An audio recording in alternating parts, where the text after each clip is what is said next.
Good evening to you all. Can you all hear me? Good evening, madam. Can you hear me? Yes, you can hear me, right? Yes, ma'am. Yeah. So is this all? I'm having how many students? 1, 2, 3, 4, 5, 6, 7. 7 students. Madam, we have 15 students in batch. Why others are will the others join? Do I need to wait for 2 more minutes or can I start the lecture? We can start now, madam. Okay. So I'm not sure whether the others will join or not, but the thing is, I'm taking your attendance. So the attendance does not mean that you can have your name list in the participants. You need to be present. I will be interacting with you during the lecture. So therefore, Delara, please tell others to join the lecture. Otherwise, because as per the administration, I need to mark your attendance. Okay? Right. Okay, ma'am. Okay, so thank you, Dulara, for coordinating this one and sharing the WhatsApp Zoom link. I'm Dr. Nadika Tisera. A brief introduction to me. Currently, I'm attached to Institute of Technology, University of Moratuwa, working as a senior lecturer there. Basically, I'm lecturing in textile related subjects. I'm a BSc Engineering graduate from Moratuwa University. And after my graduation, I joined industry, MS Holdings. And after that, I went for my master's studies. I got a scholarship, went to Australia. I did my master's and then returned Sri Lanka. And then I have joined Sri Lanka Institute of Nanotechnology as a research scientist. And I have been working there I worked there for 12 years as a senior research scientist. And I joined Moratuwa University very recently in year 2022. Until that, after my return here to Sri Lanka, after my master's, I did my career at Slintech. So in there, I was able to participate for nanotechnology based research activities, basically focusing towards the application side, not theoretical research, but application research where you can apply this research and innovation to the textile industry. So I have a kind of a knowledge about textile nanotechnology as well as research aspect of it as well. Okay, so that is a very basic introduction to me. So your module, let me first check your module outline because before I start the lecture, I would like to share that with you. Let me check. Have you all got the module outline anyway through your LMS system? Madam, තාම අපේ LMS එක update වෙලා නැහැ තාම. Wait a minute.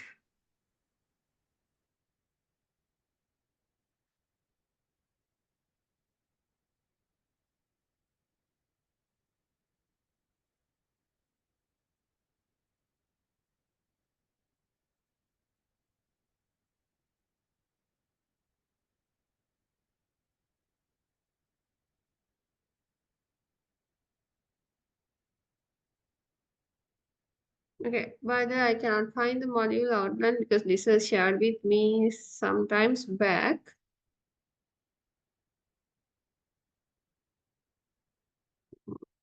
Right. All right. So anyway, this module, yeah, we are going to talk about nanotechnology and application of nanotechnology in textile. Okay. So application of nanotechnology in textile. That is what we are going to learn during this lecture.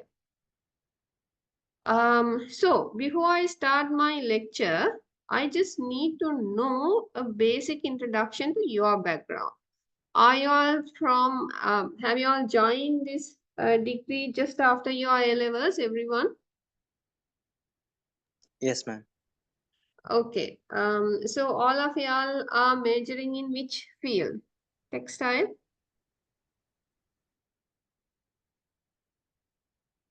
ඔගොල්ලොන්ගේ graduation එක එන්නේ කොහොමද? ඔගොල්ලන්ගේ title එක? Is it a BSc degree? Yes, ma'am. BSc. Okay. So y'all are in which year? Is it final year or third year or what? Ma'am, we are in a final year. Our degree program is a 3 years only. Okay, 3 years only. Y'all are not specializing in any area, right? Yeah, madam. Okay, good. So y'all have already gone through fiber science, fiber spinning, yarn spinning, all those aspects have y'all gone through? Yes, ma'am. Okay, weaving and knitting also y'all have gone through, right? Yes, ma'am. Okay, thank you. Thank you, Dulara. Yeah, okay. So today's lecture is about nanotechnology and application of nanotechnology in textile. All right, right. Give me 1 second.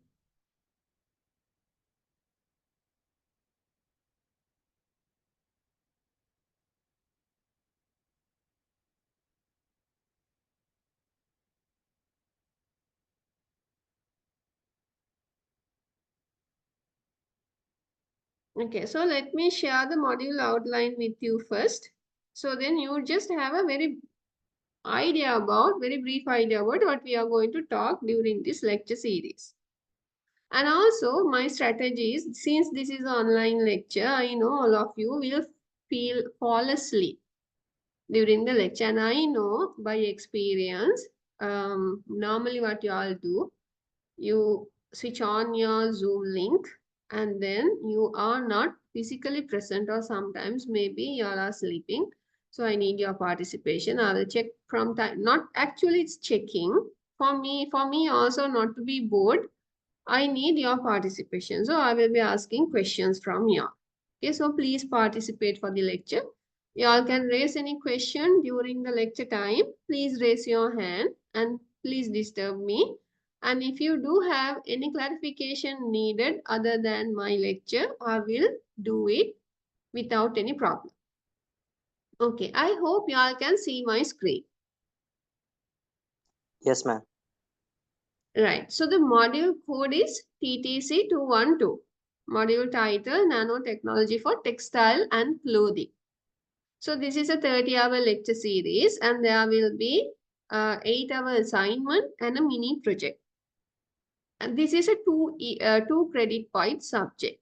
Okay, and there's some prerequisite. I suppose you all have already covered these things. So in here, there's an aim given in this module outline. The aim of this course is to provide students with an understanding of the concept and application of nanoscience and nanotechnology. In here, it's very important, concepts and application of nanoscience and nanotechnology. There are two terms. What is nanoscience? The concepts and its application, and nanotechnology, right? So this include not only nanoscience and nanotechnology. Nanoscience and nanotechnology include not only the concept but also characterization techniques, different types of nanomaterials, different nanofabrication methodologies, right? And then why do we learn this? You should be able to apply this knowledge for current and future application. Maybe some of y'all might be planning to join the industry, the textile industry. Some of y'all might be having a plan to go for your higher studies, or maybe you might be joining a totally different industry. That does not matter. The knowledge that you gain during this lecture should not be in vain. You should be able to apply it in your maybe new applications, new technologies, and at least you should be having a knowledge about this technology. මේ technology ගැන දන්නේ නැතුව update වෙන්නේ නැතුව මොන industry එකකට ගියත් මොන වැඩේ කරත් වැඩක් නැහැ. Even you are in any other industry. Maybe you all have already heard about nanotechnology. Maybe you all have already gone through certain study materials as well if you all are interested. What is this nanotechnology? Why nano? What do you mean by nano? What do you mean by nanotechnology? What do you mean by nanoscience? Why is it very important? Why has it become a very hot topic in previous years? What people can do with nanotechnology? Can they do new things with nanotechnology? And especially in here, we are talking about nanotechnology for textile and clothing. Nanotechnology can be used for different other applications as well. But in this module, we are talking about nanotechnology for textile and clothing. Why textile and clothing? What is the importance? Can we change the properties of the textile and clothing? What do you mean by textile and clothing? Are they just only garments? Can we talk about other technical textiles, agro-textiles, geotextiles, medical textiles, aerospace textile? Maybe different other approaches. You all may have learned about normal, very conventional yarn spinning methodologies. Do they have a very new novel yarn spinning methodology which can produce nanofibers? You should be having an understanding. Specifically, if you want to join industry, there will be lots of research carried out in that area. Nanotechnologies or new technologies. There will be having materials, new development for thermal management of the fabric, moisture management of the fabric. So when they develop new technologies, how are you all going to characterize the performance of those technologies? How you all are going to characterize the novel methodologies applicable in the textile? What are the characterization techniques? If you take the nanotechnology, it is something to do with the scale of the matter. How can we measure at very minute scale? How can we observe those materials? How can we characterize? What are the performance of those materials? How can we measure them? Why people talk about nanoscale? Why people want to manipulate the material in the nanoscale? Is there something special about it? And then how we all are going to develop novel materials, novel textiles using nanotechnology. Apart from the conventional spinning methodologies, does it have any other spinning methodologies which can embed different properties to the yarn, to the fiber, and to the composite material, right? So those are the aims, right?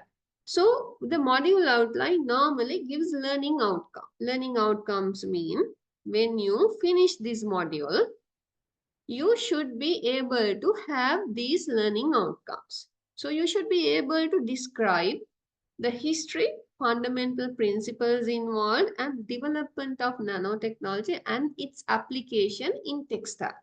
It is because if you take the nanotechnology as a whole, it can be applied in different areas. But in here, we are focusing in textile. So the history, fundamental principles, and development of nanotechnology and its application in textile. And then you should be able to explain mechanical, chemical, and other properties of nanomaterial. So from a bulk scale material, when you manipulate the material in the nanoscale or a smaller scale, does the material property changes? Does the color of the material changes when you scale it down? Does the melting point of the melting temperature of a material changes when you scale it down? Does the mechanical strength improve? So therefore, can we make impact resistance textile? Can we make slow release agents incorporated textile material for medical purposes? Right? So therefore, that means the second learning outcome, you should be able to explain the chemical, mechanical, and other properties of the nanomaterials. And then you should be able to, at the completion of the module, you should be able to describe available techniques and instrumentation for characterization of nanomaterial. Can we use a normal microscopy for magnification, the nanoparticle? Does it have any limitation? Do we need to go for other advanced microscopic devices? How does it work? What are the things that we can say about the nanomaterials that's been incorporated into a textile? If there are certain problems arises, with the textiles, with these new technologies, how are you all going to investigate that? So that is one aspect. And then the fourth learning outcome is you should be able to have a proper understanding. So thereby you should be able to describe different types and major fabrication strategies of nanomaterial. We always talk about nanoscale, nanomaterial, nano application.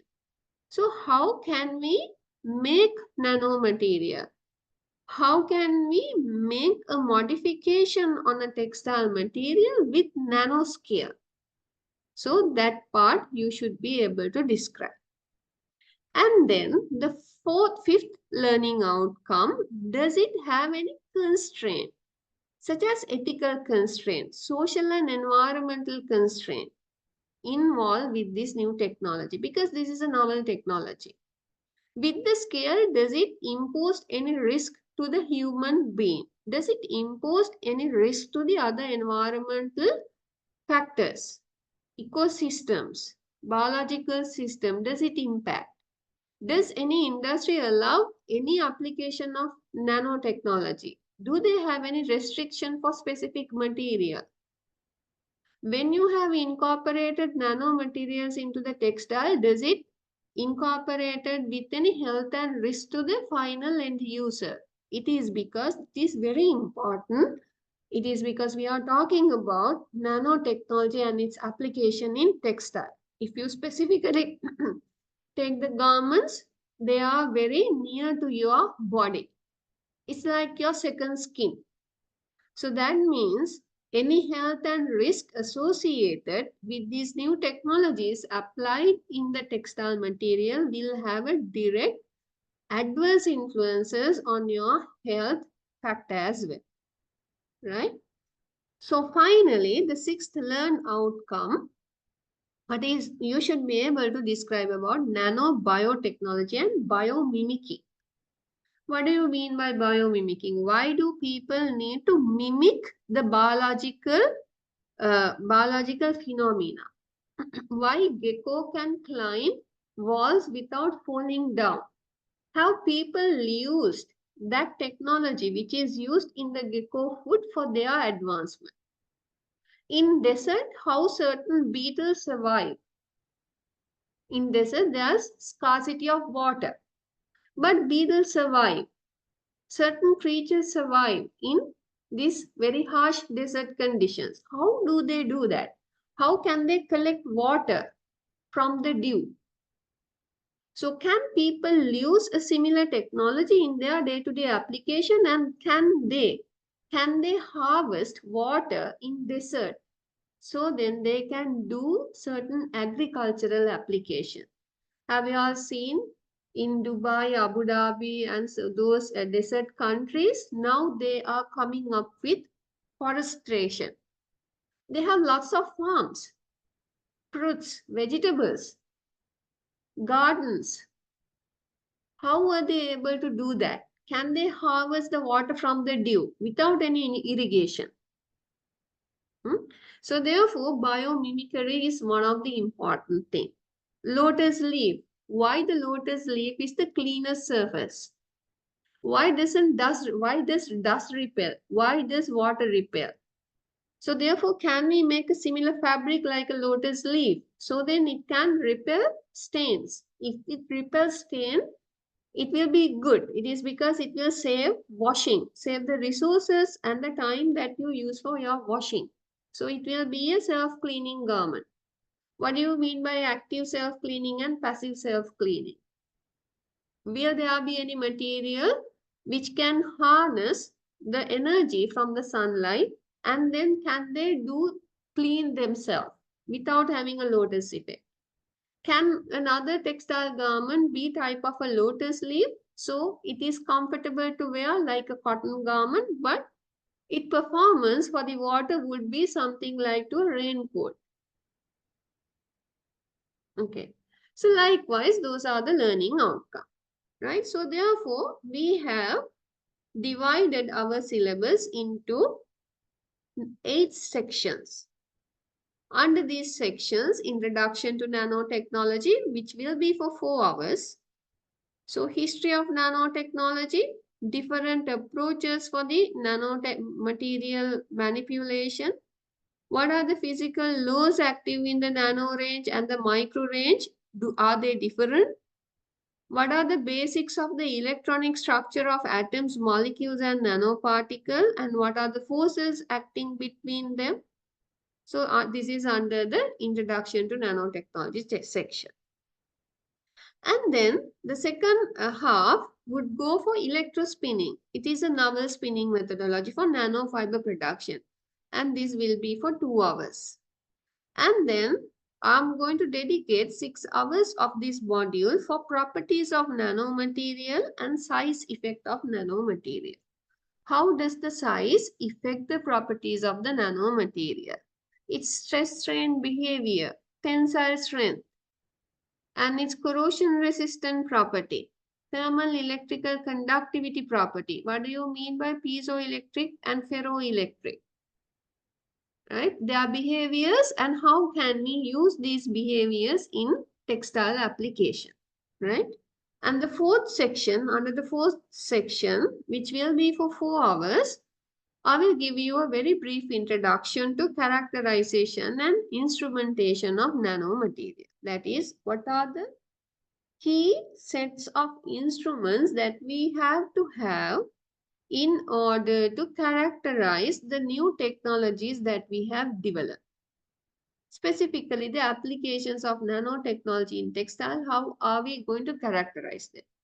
The presence of a nanoparticle on a textile garment, how can we see it? If we do certain chemical modification through nanotechnology to a garment, how can we characterize it? So therefore, we need the correct and very basic idea about the very important characterization technique.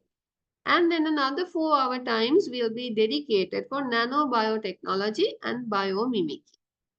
And then semiconductors, metals, composite polymers, carbon nanotubes, graphene will cover for nanomaterial section for 2 hours. And then fabrication techniques for manipulating the matter in the nanoscale, it will give you 6 hours time. Laser ablation, ball milling, chemical vapor deposition, synthesis methodologies, hydrothermal, microemulsion synthesis, chemical vapor deposition methodologies. Likewise, there are different techniques that we can use. And then the last part, which is for 2 hours, sustainable nanotechnology. What do you mean by sustainability? How can we use the concept of sustainability with respect to the nanotechnology? Can nanotechnological application be sustainable? How does it contribute to the sustainability concept in the textile industry? Right? So, and then the assessment criteria is also important. So in here they have given, there will be a take-home assignment which will basically amount for 10% of your total mark. And then there will be a mini project where you have to come up with a report based on this mini project, and it will be for 10%. And then the mid-semester examination will be there. Since this one is for 30 hours, I will be taking 2 hours each lecture day. So there will be 15 days. And at the 7th week, I will conduct the midterm examination for you all. And it will carry 30% of your total mark. And then there will be a final examination, a written physical paper, and it will account for 50% of your total mark. And in this module, it's given what are the references that you all can go through. 7 references were given. All right, so this is a very basic introduction to what we are going to learn in this module. Does this seems interesting for you all? Maybe interesting කියලා හිතනවාද මේ අලුත් technology එක ඉගෙන ගන්න එක? Yes, ma'am. Okay, දුලාර විතරයි කතා කරන්නේ. මම දැන් අනික් අයව කතා කරලා ගන්නවා. Okay. Right. So, When they have update the LMS system, I will share the module outline also with you. Okay. So let's move on to the today's topic. Okay, other topic ekata move වෙමු. Before I move on to my lecture slides, for a change, I would like to share a nice video clip with you. Just listen to that one. It gives you a very brief introduction to nano and nanomaterial. Just have a, just go through it, listen to it, and see how are we going to connect this with the textile. Okay. So let me share that with you.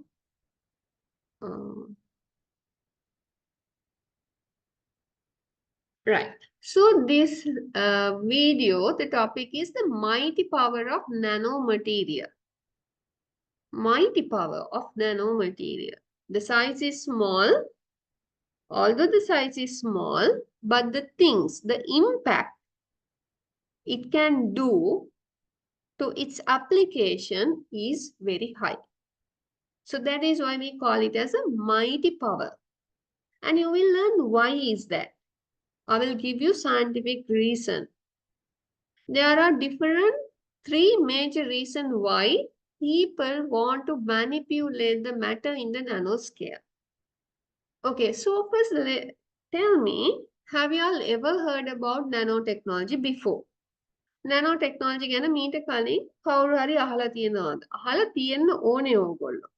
ඔයගොල්ලන්ගේ A level වලට මම දන්න විදිහට subject එකක් තියෙනවා O level වලදී හරි A level වලදී හරි. textbook එකේ තියෙනවා nanotechnology ගැන science වල. Isn't it?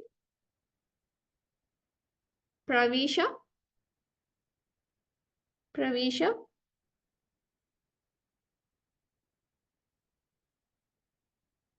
At least you need to talk or else message me. If you can't answer me, you have to text me. Pravisha. ඕලවලට පොඩි කොටසක් තිබ්බ මිස්. මොනවද තිබ්බේ ප්‍රවීෂා එකේ? නැනෝ ටෙක්නොලොජි කියන්නේ මොකද්ද? භාවිතා කරන්නේ මොනවටද? හරි. Very good. Thank you, Pravisha. ඒ කියන්නේ ඇයි why they have included this in your O-level subject? It is because this is a novel technology and you need to get updated. Now it's easy for me. හරි. nanotechnology කියන්නේ මොකක්ද කියලා ගැන අහලා තියෙනවා.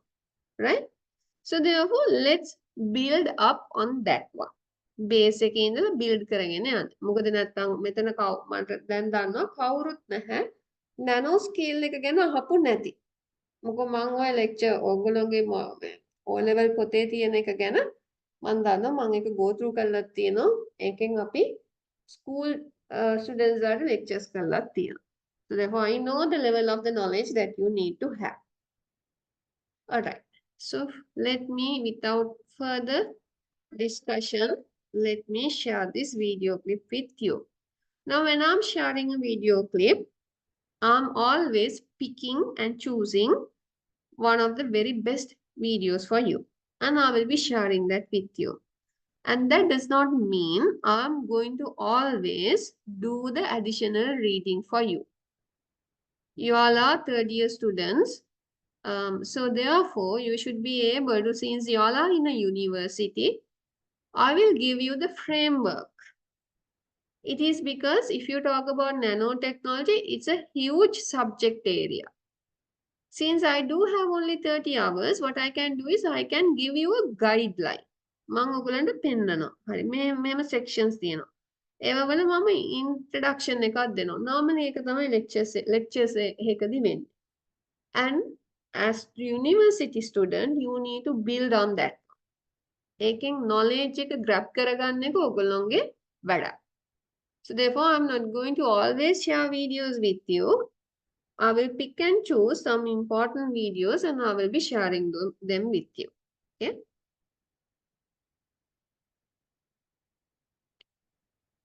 All right. Can you all see the screen? Yes, ma'am. Okay. Let me share the sound as well. If this is not audible, please text me in the chat box. So this is a crash course in the sense it's like within a very short time period, like 8 minutes. It will give you a very basic understanding about nanomaterials and its mighty power. Okay. From the size of our airplanes to the height of our skyscrapers, feats of engineering just keep getting bigger and bigger. But bigger isn't always better. Sometimes you want things to be small. Really small. And if you want things to be really small, you're gonna need to make them out of small materials. Nanomaterials. These are used everywhere from the healthcare industry to electronics. And even though they're small in size, they pack a big punch.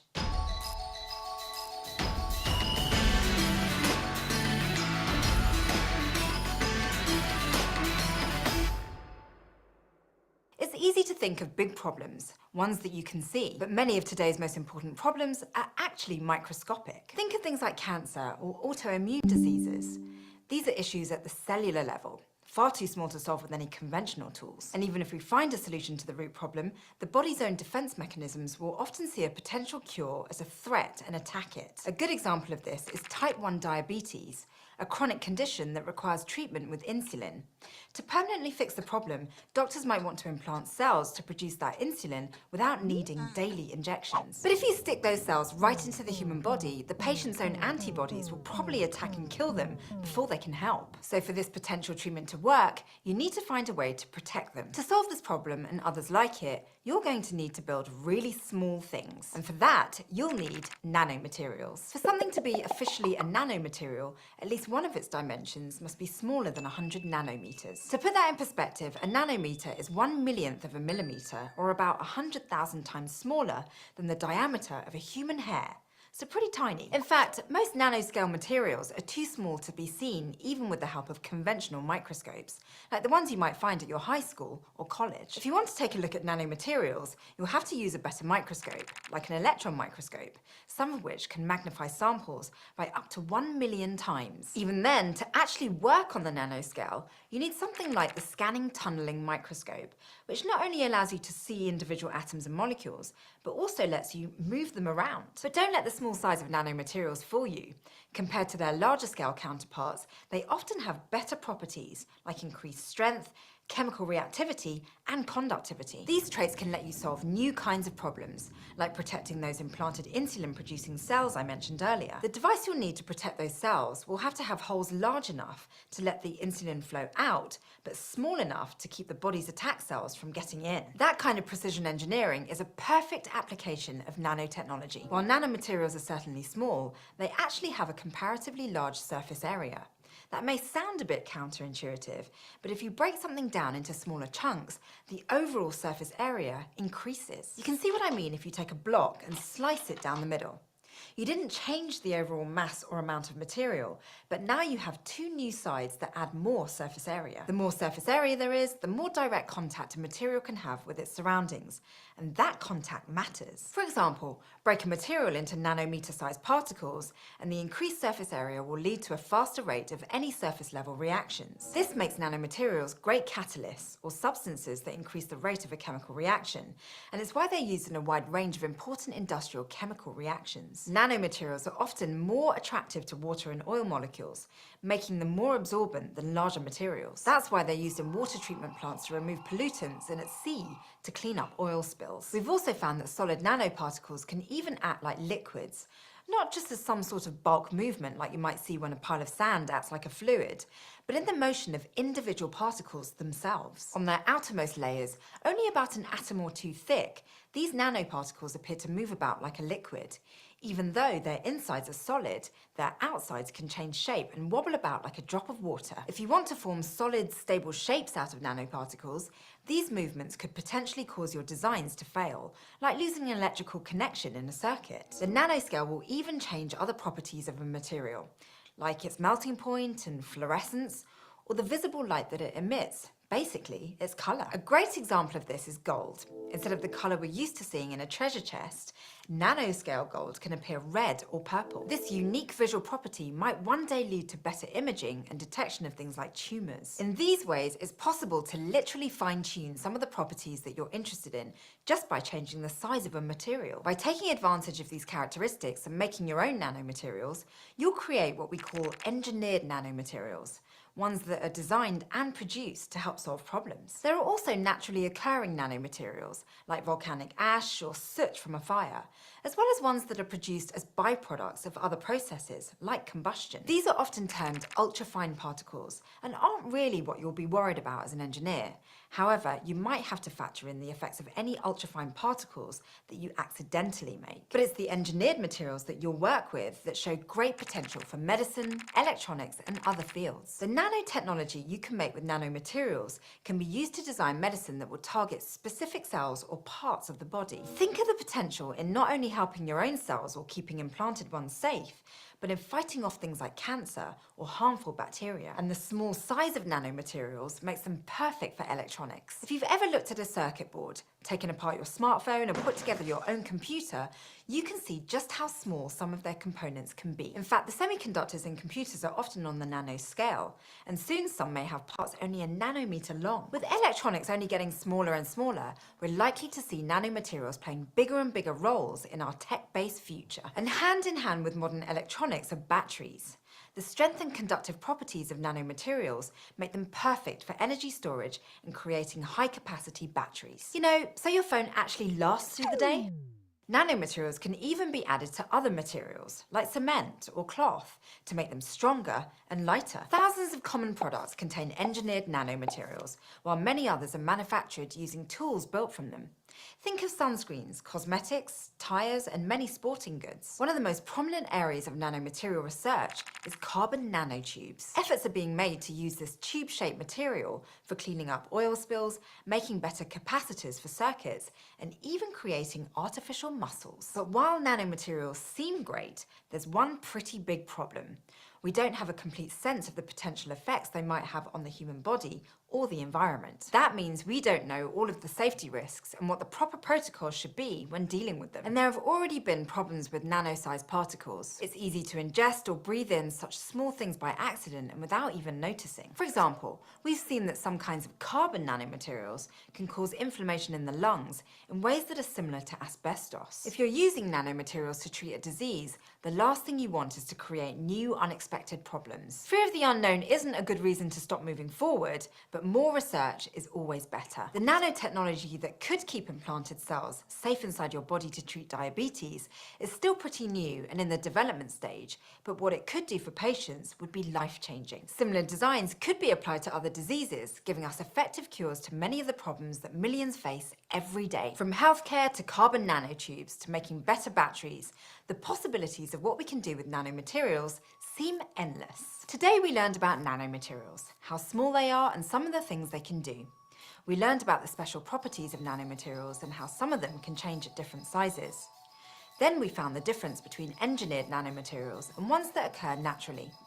Finally, we saw that since nanomaterials and nanotechnology are so new to us, we still need further research to fully figure out just how safe they are to use. I'll see you in our next episode. Right. So I suppose you all have enjoyed that video. Right. So according to this lecture or according to that video, there are naturally occurring nanomaterials as well as engineered nanomaterials. They can be used in different applications, biological application. It is because that's the scale where the biology works. Certain blood cells are even bigger than nanomaterial. The viruses are bigger than a nanomaterial, right? So they have explained different reason why people want to manipulate the material in the nanoscale. They have explained few reasons as well. So let me move on to the normal lecture series, right? So once these lectures are done, I will upload these into your LMS system and you all can go through them. Okay, let me share the screen with you. Right, up to now, do you all have any questions?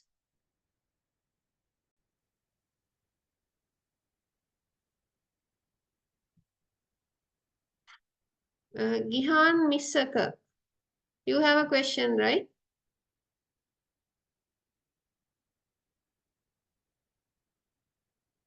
Gihan Missaka. ඔයාලට පැහැදිලි කරගන්න තැනක් තියනවා නේද?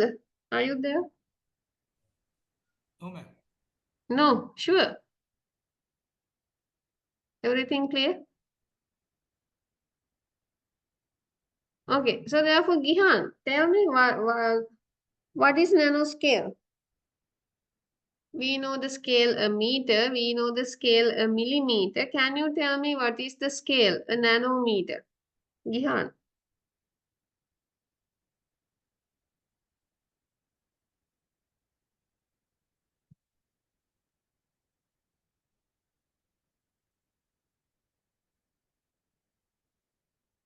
Are you there?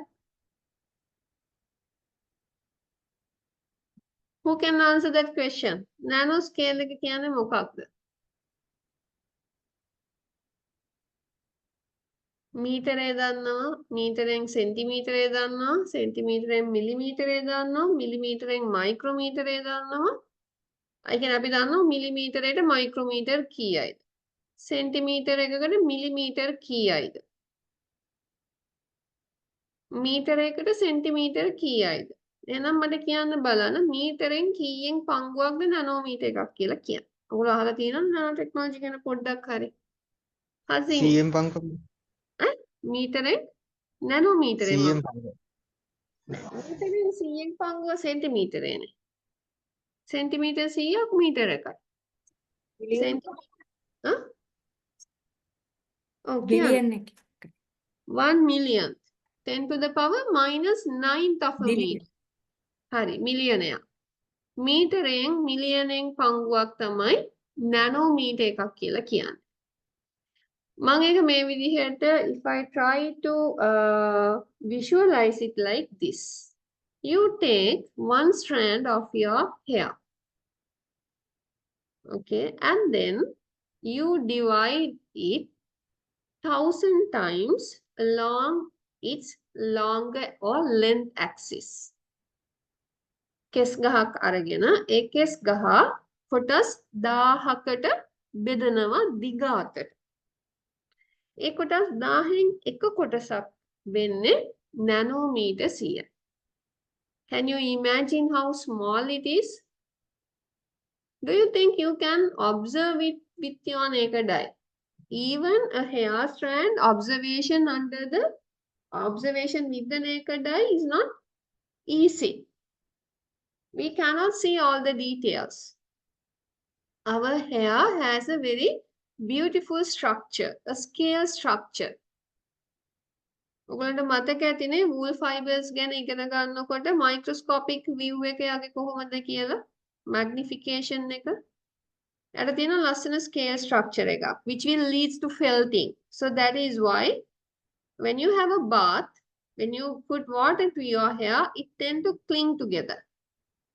It's because of the felting. These scales, they have internal friction. Those will be reacting and they will felt.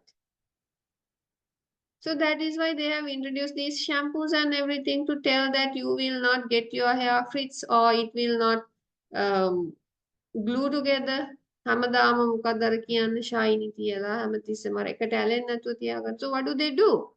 They change the frictional properties by application of surfactant through shampoos. Right? So even a single hair fiber, if you without putting it to a microscope, you cannot see the scale structure. When you hold a hair strand, it will just give you a fibrous look, that's all. So imagine if you divide that single hair into 1000 parts along the length axis. Will you be able to see it? No, you can't. It's not visible to the naked eye. And do you think if you put it under the normal microscope, optical microscope, can one of you tell me in an optical microscope, what is the energy source that they use for the magnification? How does it work? In very simple terms, tell me, how does a microscope work? Hasini. Microscope එකක් ක්‍රියා කරන්නේ කොහොමද? අපි ආලෝකය ගැන ඉගෙන ගත්තා ඒ level වලදී. ආලෝකයේ ගමන් කරන හැටි. ආලෝකයේ ගමන වෙනස් කරන්න මොනවද පාවිච්චි කරන්නේ? car checking මොකක්ද වෙන්නේ? Tell me, how do the magnification happens in a microscope in a very simple terms? මේ මට ගොඩාක් ලොකු ඒවා ඕනේ අර එහෙම නැහැ. Tell me, what is the energy source that they use for the magnification? මොකක්ද එතන පාවිච්චි වෙන්නේ? මොකක් පාවිච්චි කළාද magnification එක කරන්නේ Hasini? Hasini, are you there? Yes, madam. හරි. මට කියන්න microscope for the normal magnification we call it an optical microscope. Can you tell me what is the energy source that they use for the magnification? Sunlight. Very good. Sunlight. In the sunlight, thank you, Hasin. In the sunlight, they have different waves with different energies. We call it as an electromagnetic spectrum. It is because this sunlight consists of different energies associated with different wavelength ranges of energies. So in the optical microscope, in the sunlight, the visible light spectrum we use. Normally, the visible light wavelength range varies from 400 nanometers to 900 nanometers. So, normally in a microscope, they use glass lenses, glass or plastic lenses, where they do convergence and divergence of the visible light, which are in the visible light range of 400 nanometers to 900 nanometers. So, any object larger than 400 nanometers will do the necessary light scattering. So therefore, in an optical microscope, since the energy source is optical light or visible light, they can do the magnification. But there's a problem for nanomaterial. It is because the scale that we are talking about, they are less than even 100 nanometers. So therefore, the light do not scatter. Light do not move through the object like in a normal material, microscopic material. So therefore, we need to use another source of energy for that. So that is why we are going to talk about in this lecture series about electron microscope.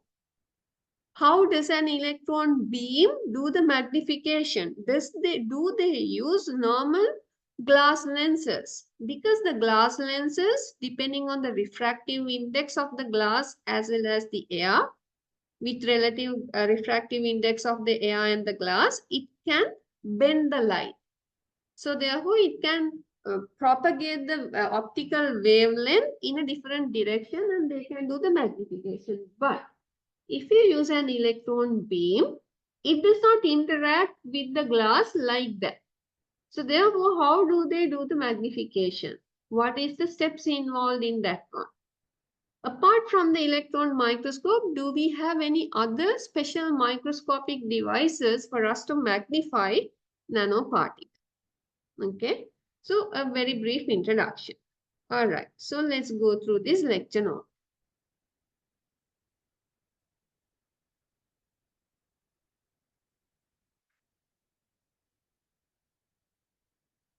Hope everyone can see the screen. If this is not visible, please let me know.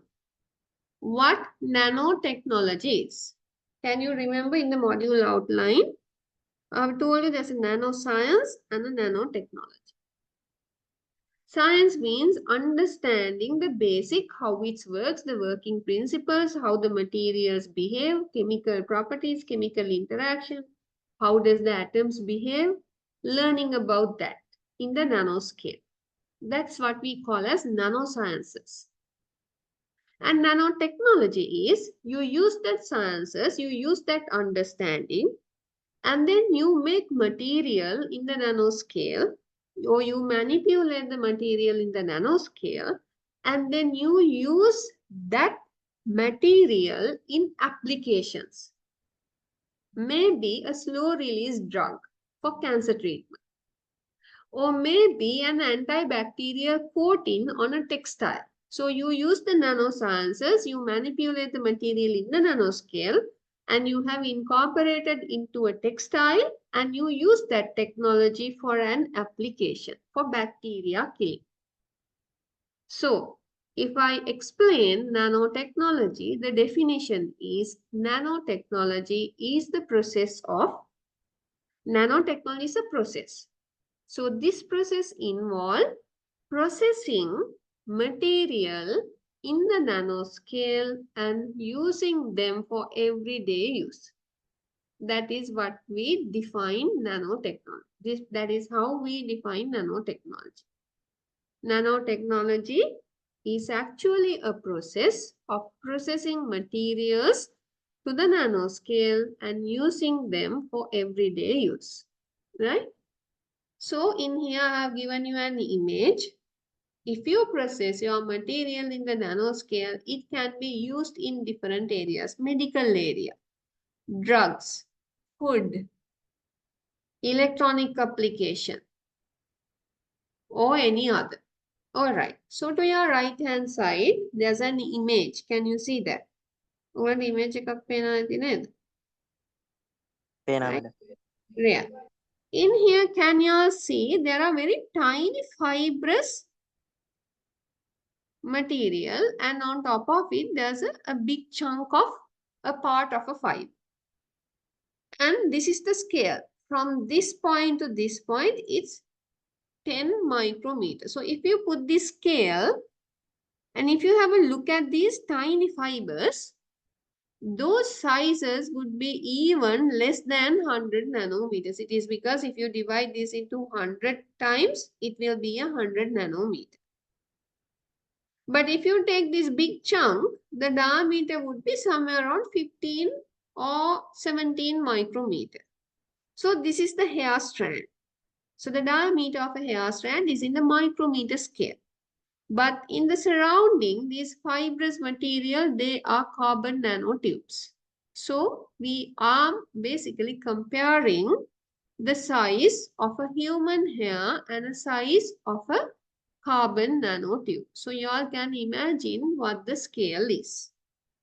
Okay, so let's move forward. A brief history of nanotechnology. So the nanotechnology was first officially used by a group of Japanese scientists in 1912. So formally, but informally, there were many applications of nanotechnology with or without knowing. Since ancient times, it seems like they have used the nanotechnology without knowing the materials that they are using in those applications are having nanometer scale, right? So the importance of this technology was brought to the world's attention by an American scientist called Richard Feynman. So the Richard Feynman is a physicist, and his lectures are very interesting. If you have a time, find some time, go through his lectures, go through his videos, go through his interviews. A superb personality. And he's a physicist, and he has given this special statement, there's plenty of room at the bottom. What has he told? There is plenty of room at the bottom. That means you can do many things in very minor scale, and you can have lots of differences in properties, and you can have lots of different applications. That is what's mean by his statement. Okay. So therefore, his statement was done in like somewhere around 1950s. There is plenty of space or enough space at the bottom. So the modern nanotechnology, he is the father of modern nanotechnology. And modern nanotechnology began 60 years ago as the second largest technological revolution.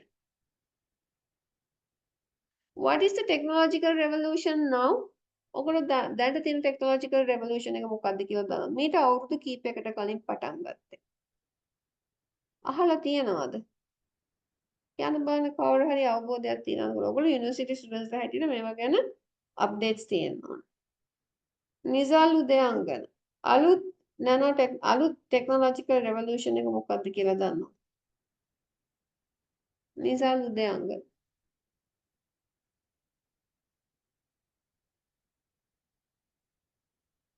Nisal උදයංග are you there?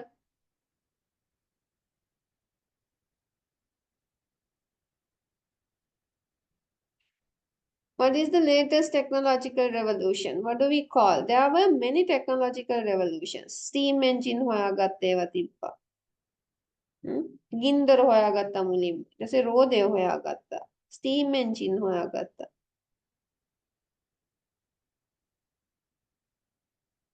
Nisal උදයංග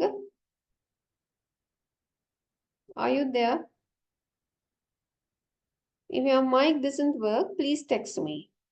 What is the latest technological revolution? What do we call it? If you don't know, just tell me you don't know. I need your interaction.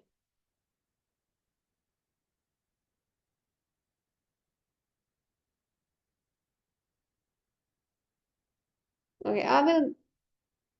Okay, so um,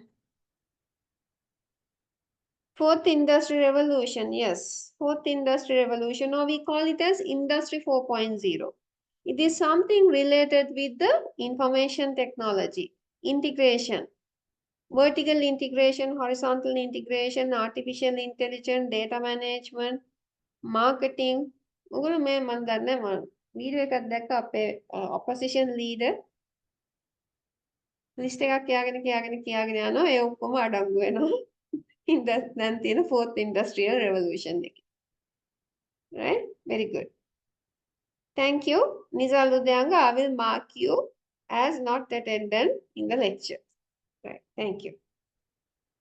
Right. I have given you key milestone achieved over the timeline with the nanotechnology. In 1959, the modern nanotechnology, Richard Feynman, is the father of the modern nanotechnology. So in 1960s, William McCullen, they constructed the first microgram motor.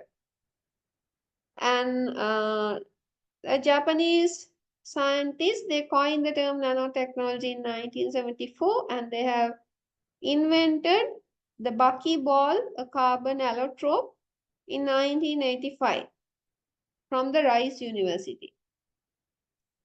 1991, another Japanese scientist discovered the carbon nanotube. The buckyball, how does the buckyball name comes? It is because it's after the Buckminster Fullerene. He is an architecture.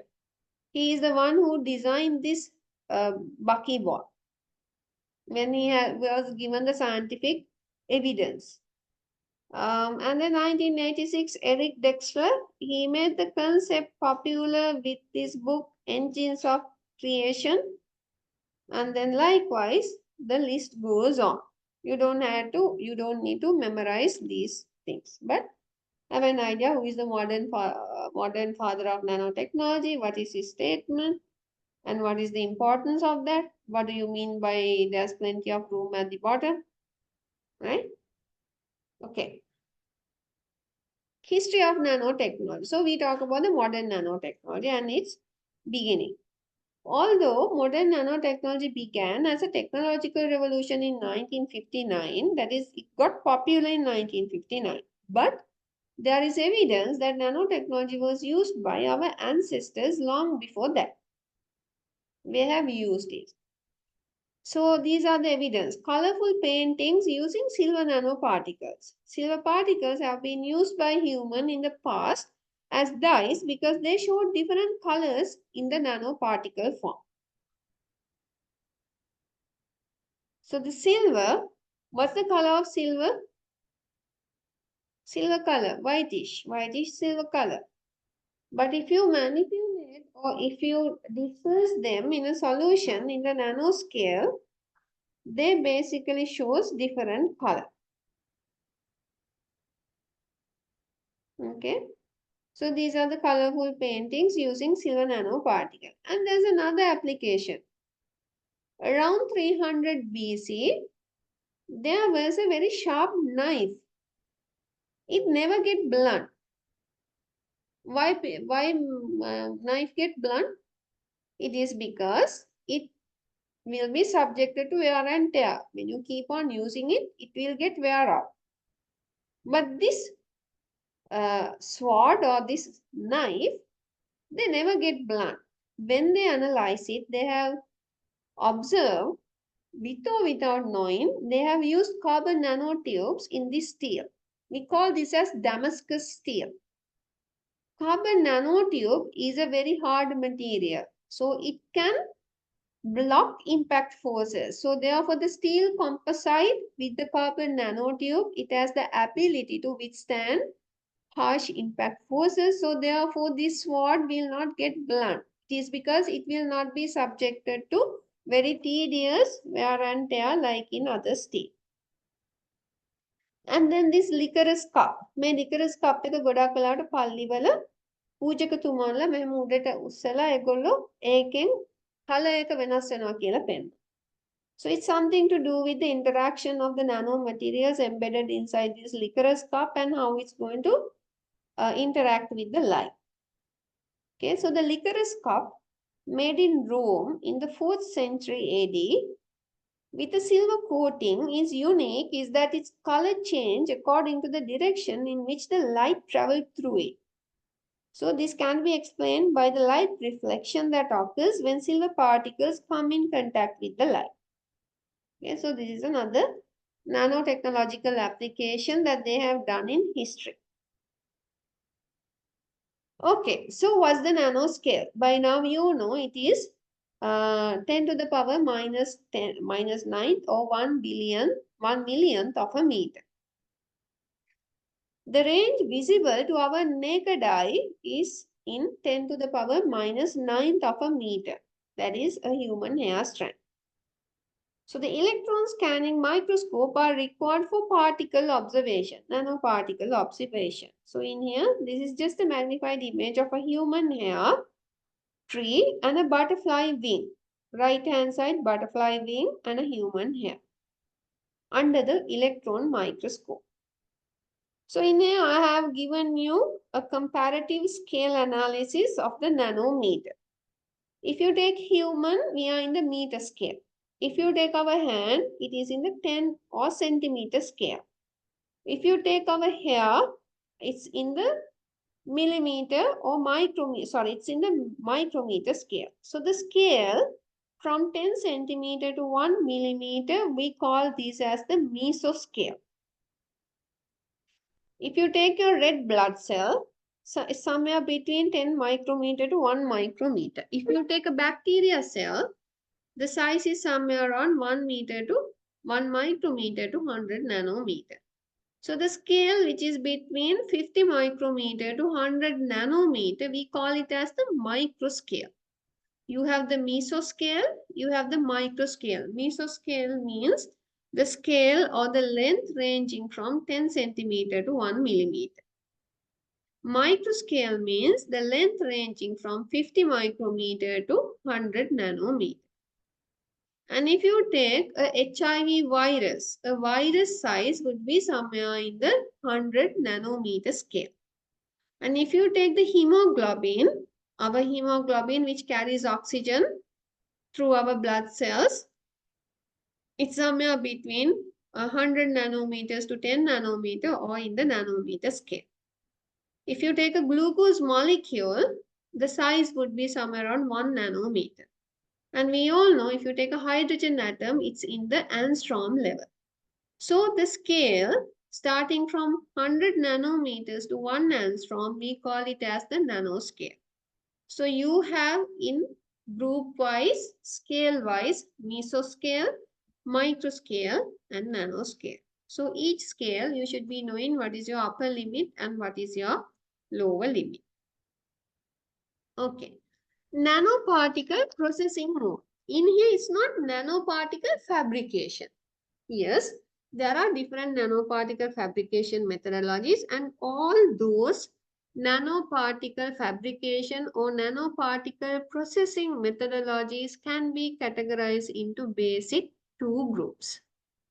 සම්පූර්ණයෙන්ම nanomaterial හදන techniques, methodologies ඔක්කොම ප්‍රධානම වශයෙන් කොටස් දෙකකට බෙදෙනවා. What are they? Top down approach and bottom up approach. So this is very important, heavily tested area. There are two main types of nanoparticle processing methodologies which can be termed as the top down and bottom up mode. So let's say I have given you a pictorial diagram explaining what do you mean by bottom up approach. Bottom up. This is your nano. And then top down. So as the name implies, top down means you start from a bulk material.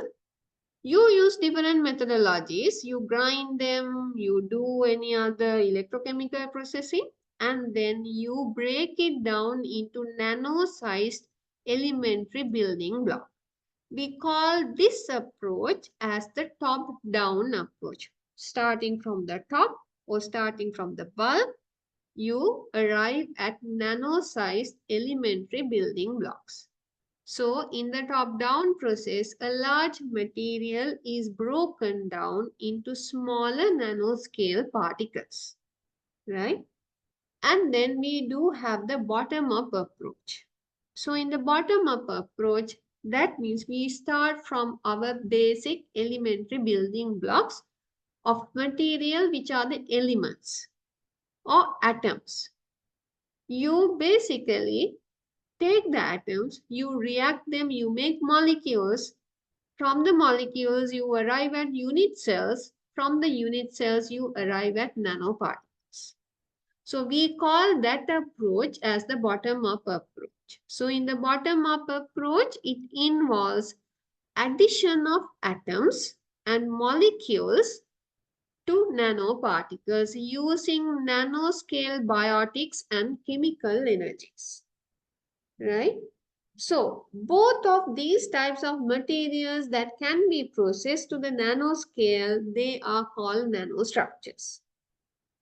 So you are going to learn about nanofabrications and what are the approaches in fabricate karna කියලා කියන්නේ හදනවා.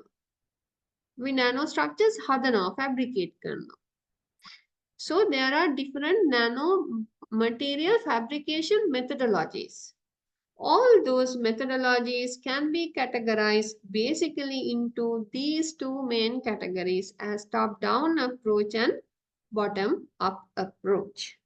Okay? Right. Up to now, any questions? Tarusha. Is this part clear, Tarusha? Yes, madam. Tarusha, sorry. Clear. All right. Thank you. Okay. So, this is also an important slide.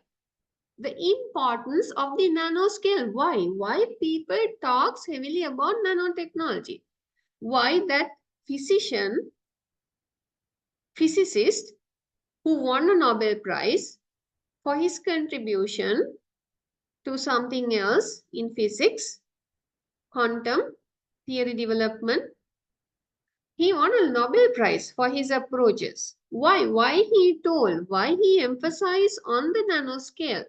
Why he has told there's plenty of room at the bottom? Because of three reasons.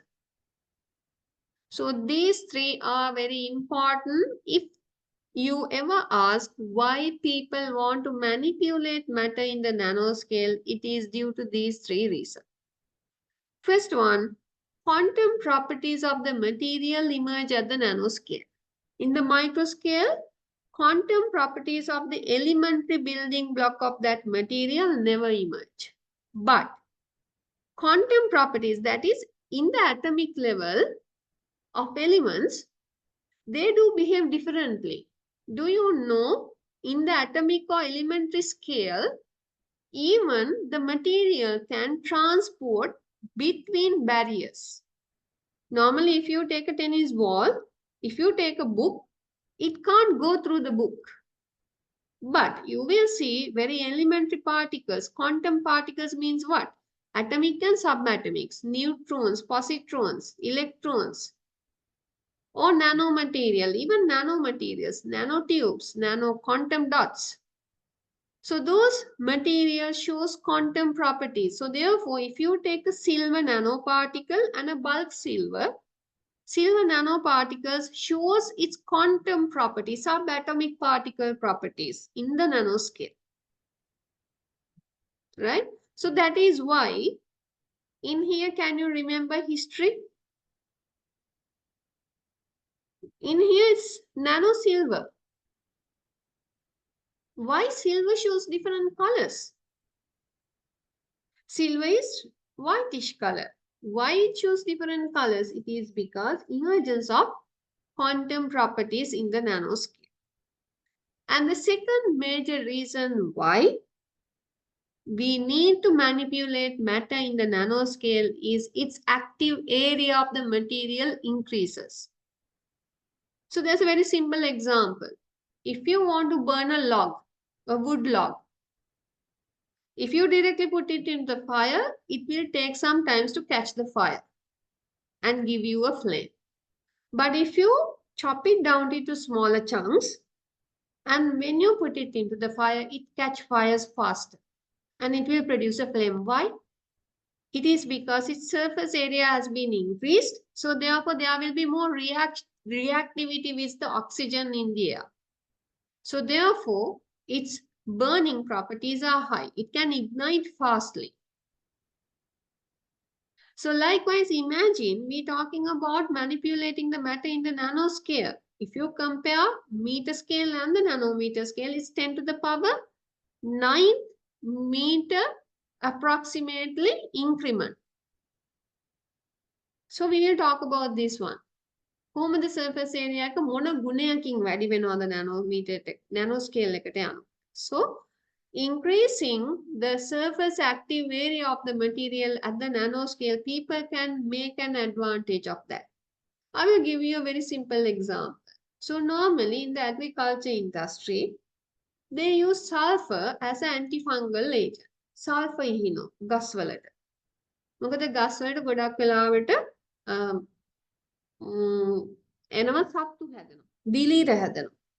මේ දිලීර වල growth එක නවත්තන්න ගොඩක් වෙලාවට sulfur dispersions පාවිච්චි කරනවා. හැබැයි මේ sulfur dispersion එක මොකද්ද? dispersion එකයි liquid එකයි වෙනස. sugar ගත්තොත් වතුරට දාපුවම මොකද වෙන්නේ sugar?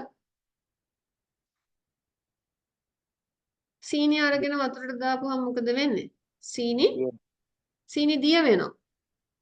අපි පොඩි dust particles අරගෙන වතුරට දැම්මොත් මොකද වෙන්නේ? ගොඩක් fine dust particles නම් මොකද වෙන්නේ? ඔයගොල්ලෝ දැකලා ඇති වතුරේ දිය වෙන්නේ නැහැ.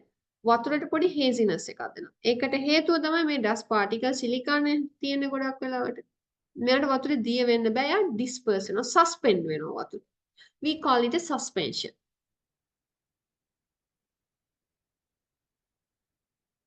Okay.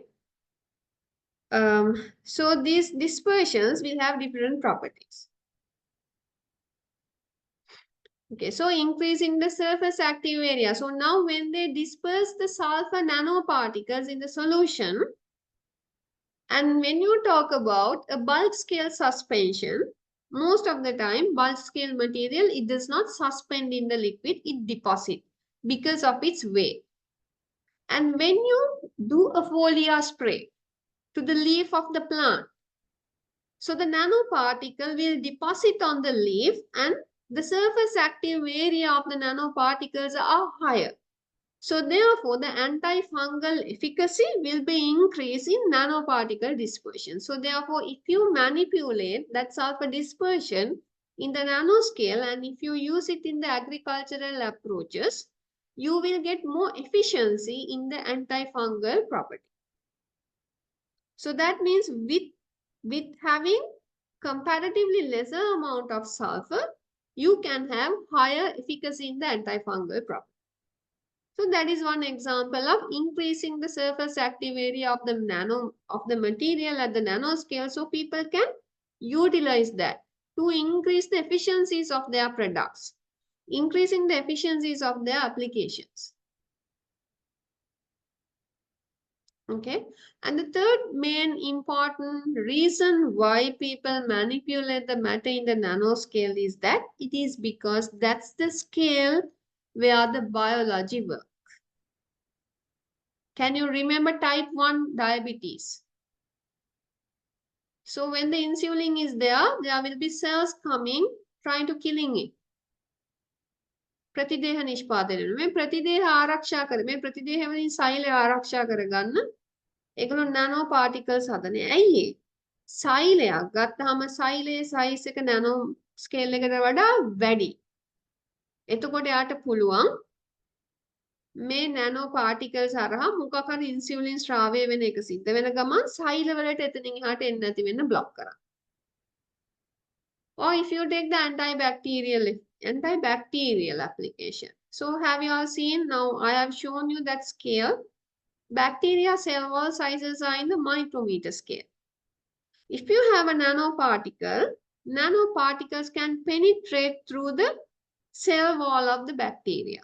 So then it can rupture the cell wall of the bacteria. So therefore the bacteria get killed. So that means why people manipulate matter in the nanoscale? It is because it is the scale at which the biology works. So by now you know the three major importance or three major reasons why people want to manipulate material in the nanoscale. First reason, quantum properties of the material emerge at the nanoscale. Second reason, it increased the surface active area of the material in the nanoscale. Third major reason why people manipulate the material in the nanoscale, it is because it is the scale at which the biology works. Right? So in here I have given you a wheel or a circle, atom, atomic scale, nanoscale, and bulk scale. So in here you all are looking at a nanoparticle manipulate at different nanoscales. Maybe this one 500 nanometers, 50 nanometers, 20 nanometers, 30 nanometers. Likewise, you all can see this is a fluorescence nanoparticle, but that fluorescence property, the color property changes once you reduce the particle size. Depending on the particle size, you have different color properties, and we are going to learn why is that. What is the science behind that? Okay, so quantum property emerges. So the biology and the nanoscale, nanorobots. Nanorobots means they are not like the real robots that we talk about, mechanical එක stainless steel වලින් හදපු රොබෝට්ස් ලා නෙමෙයි. ඒයි robot කෙනෙක් කියලා කියන රොබෝට මොකද්ද කරන්න පුළුවන්? රොබෝ කෙනෙක්ව ප්‍රෝග්‍රෑම් කරන්න පුළුවන්. රොබෝට කියන්න පුළුවන් අපි ප්‍රෝග්‍රෑම් කළා ඔයා මෙතෙන්ට යන්න මෙතෙන්ට ගිහිල්ලා මේ වැඩේ කරා. So they can have a nanoscales or nanorobots. Nanorobots could be done using organic material. Inorganic material, combination of both. You prepare a nanoparticle, you have encapsulated it, and you have incorporated a cancer drug, cancer treatment drug. And then you design this nanoparticle. You basically attach certain chemical molecules into that one, so that chemical molecule will trigger the cancer cell. That means it will go and attach with the cancer cell. There are certain chemicals which can do like that. And then once they approach the cancer cell, maybe depending on the heat, energy, or maybe depending on the environment surrounding the cancer cell, it will trigger the organic layer which is in the nanoparticle, and it will get destroyed. So therefore the cancer treatment drug will get released. So there it will be on spot cancer treatment. So what's the major difficulties in current cancer treatment methodologies? It is because you need to orally or you need to inject these drugs. These drugs are, what does the cancer treatment drugs do? It kills the cells. So it doesn't know whether this is a cancer or not. It will even kill the good cells. So that is why cancer patients, they suffers a lot. It is because of the drugs that they take, it kills their good cells as well. So that is why people are doing research and there are now many medicines available for target cancer cell treatment. You target the cancer cell only. It will kill only the cancer cells but not the good cells. Okay, so the nature has perfected the art of biology at the nanoscale. For example, the diameter of a red blood cell that transports oxygen to our body is about 5 nanometers, one red blood cell. Because of this, humans have developed nanorobots that can be activated in the human body. Okay, so in here we are talking about a kidney stone. Kidney stone, too large to pass through your kidney, so then it will go and block and it will give you lots of trouble. And then what do? They do the ultrasound shock waves to crush the stones, and then those crushed stones will get flushed away. So how to remove kidney stone using nanoparticles that can produce ultrasonic waves? So you can have nanoparticles, you can inject them, and if they can produce ultrasound waves, it can do this one. Okay. So this is an example using the surgery how a nanorobot detect and substrate pathogenic germs in the body. So these are additional readings that you all can do. මේවා ගොඩක් ලා test කරන්න but concepts මොනවද කියලා අහන්න පුළුවන්. Right? So there are lots of interesting research in this area. මේවා ගැන පොඩ්ඩක් කියවන්න, අවබෝධයක් ගන්න, open up වෙන්න. ඔයගොල්ලෝ අප්ඩේට් වෙන්න ඕනේ. අලුත් ටෙක්නොලොජිස් ගැන ඔයගොල්ලෝ අප්ඩේට් වෙන්න ඕනේ. එක එක ෆීල්ඩ්ස් වල ඔයගොල්ලෝගේ ෆීල්ඩ් එක ටෙක්ස්ටයිල් ෆීල්ඩ් එක විතරක් නෙමෙයි IT සෙක්ටර් එකේ, මෙඩිකල් සෙක්ටර් එකේ, කන්ස්ට්‍රක්ෂන් ඉන්ඩස්ට්‍රි එකේ, ට්‍රාන්ස්පෝර්ටේෂන් ඉන්ඩස්ට්‍රි එකේ මොනවද දැන් වෙන්නේ? අලුත්ම වාහනේ මොකක්ද? මොන වෙන්දේව හදලා තියෙන්නේ? එනර්ජි සේවිංగ్ වෙහිකල්ස් මොනවද? ඒවා කොහොමද හදලා තියෙන්නේ? අලුත් බැටරිස් මොනවද? ඒවා වල තියෙන විශේෂත්වය මොනවද? ඒවා වල පාවිච්චි වෙනවද nanoscale? ඒවා ගැන අවබෝධයක් ගන්න. Alright. So now this is, I have told you, changing of colors. Material properties depending on the size of the particle. So this is due to a specific phenomena called surface plasmon resonance. Now first of all, first get into the surface plasmon resonance effect thing. Tell me why metallic surfaces shine. ඇයි ලෝහමය පෘෂ්ඨයන් විතරක් shine වෙන්නේ?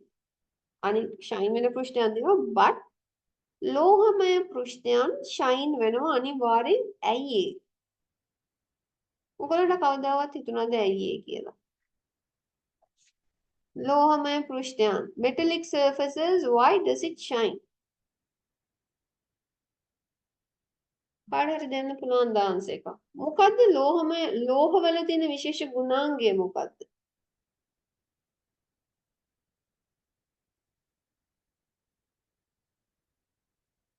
Ratnasiri.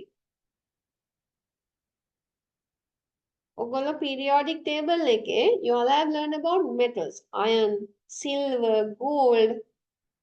They are metallic.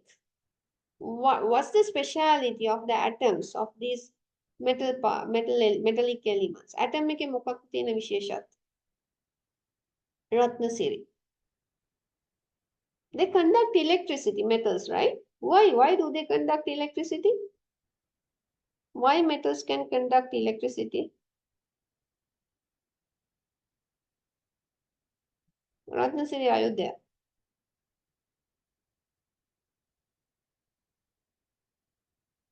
Okay, didn't remember. It is because they have free electrons. Metals conduct electricity, they have vacant electrons or free electrons.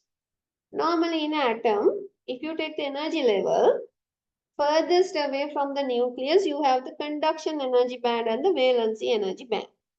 In the conduction energy band, elements which can have electrons in the conduction energy band, they are free because they are lightly attached to the nucleus. They are free. They can go anywhere. So when you apply a voltage difference, this electron can participate for moving. So that means electrons moving means you generate electricity.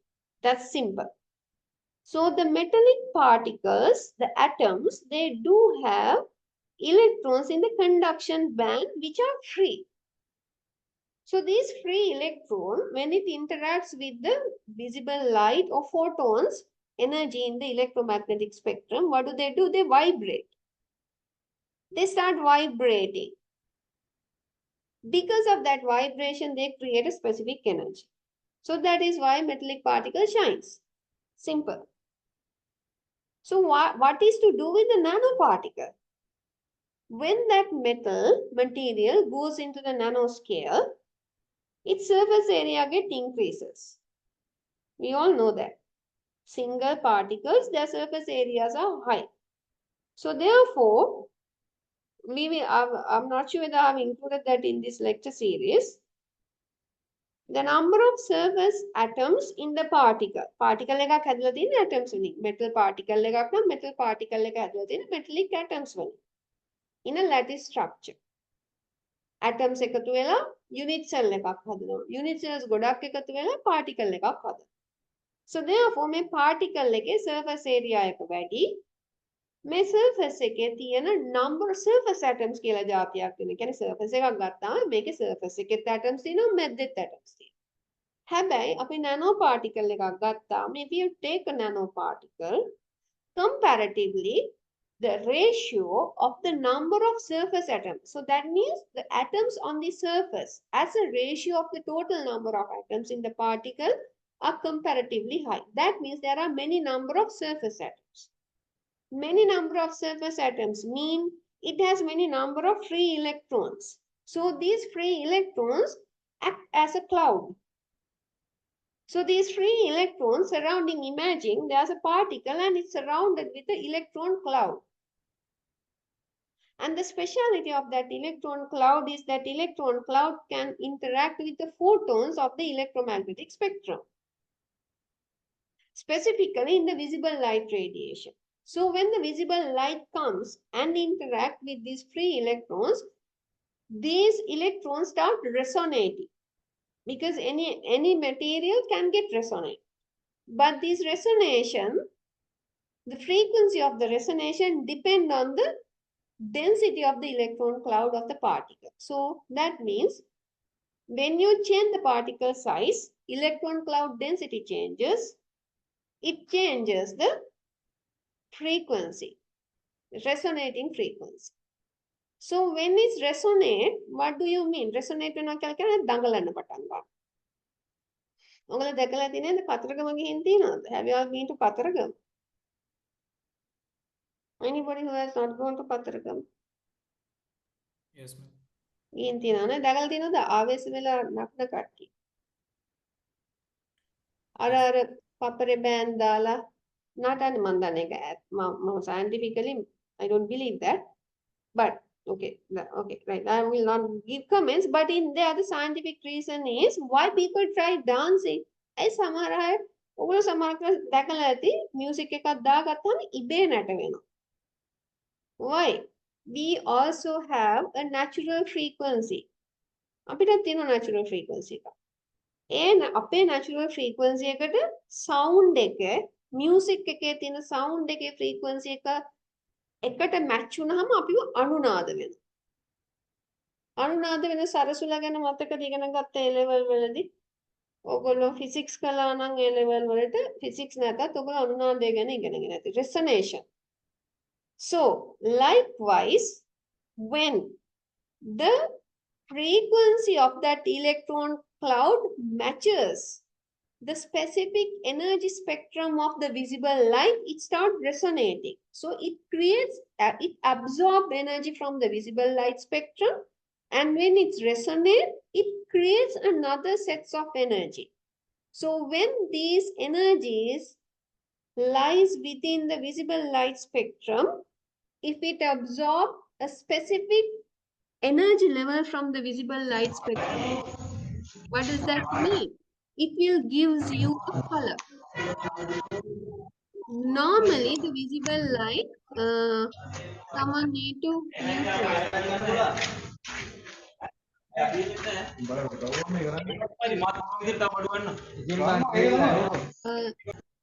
Yeah, okay.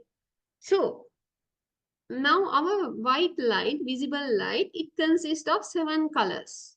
How can you tell that? How can you tell that? කොහොමද කියන්නේ white light එක colors 7කින් හැදිලා තියෙන්නේ කියලා? What are the evidence? අපේ Rainbow. rainbow, very good. How does the rainbow forms? ඔගොල්ලෝ හොඳට බලන්න අහසේ දේදුන්නක් හැදෙන්නේ වැස්ස වෙලාවක සූර්යා තියෙන පැත්තට අනිත් පැත්තේ අනිවාර්යයෙන්ම.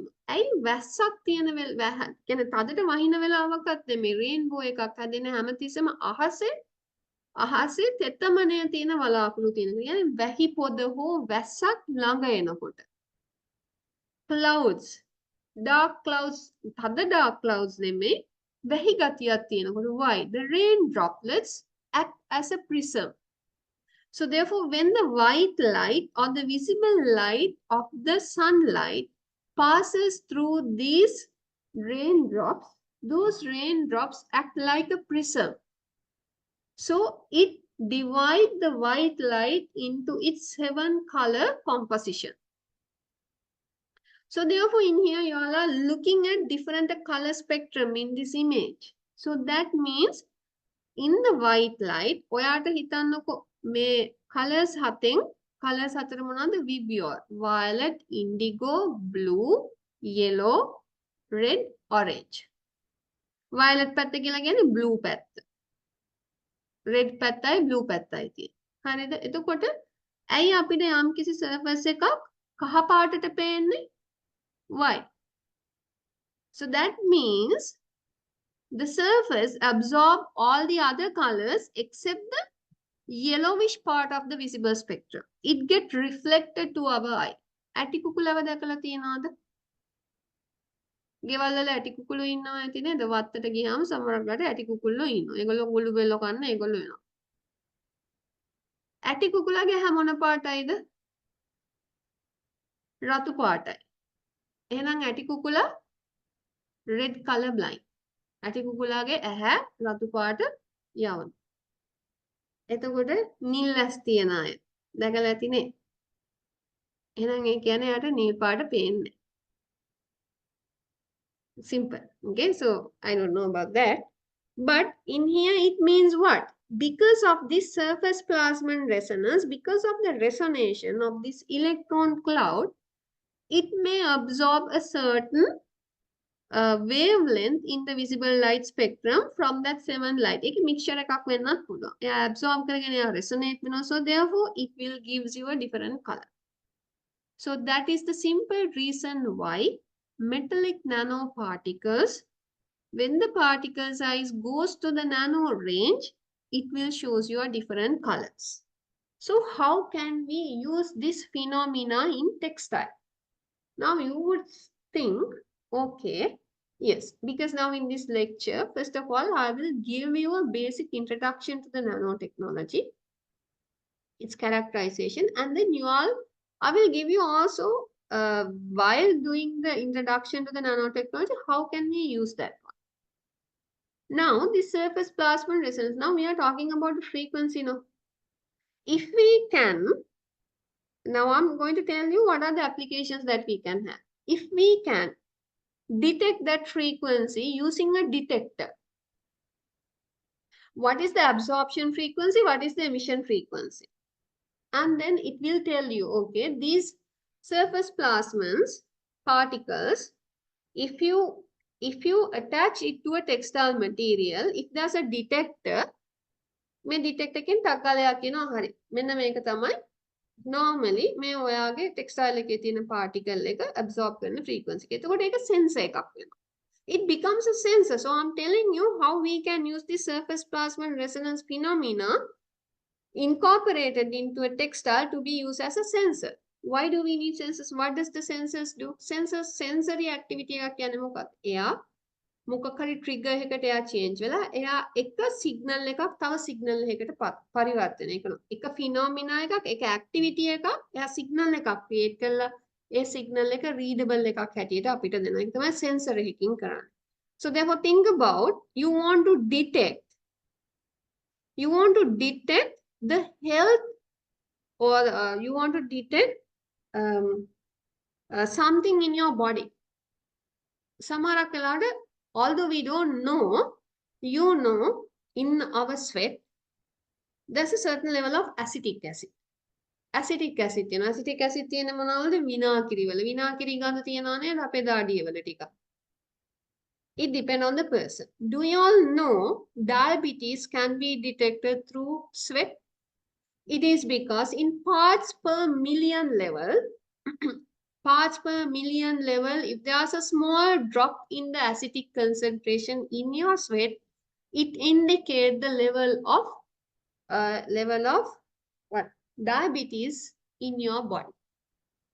So therefore, if we can attach that sensory information with the surface plasmon resonance phenomena, that means with the presence of different level of acetic acid in your body, when you interact that one with your cloth, which was attached with the surface plasmon resonance nanoparticles, it will give you a different signal in the surface plasmon resonance.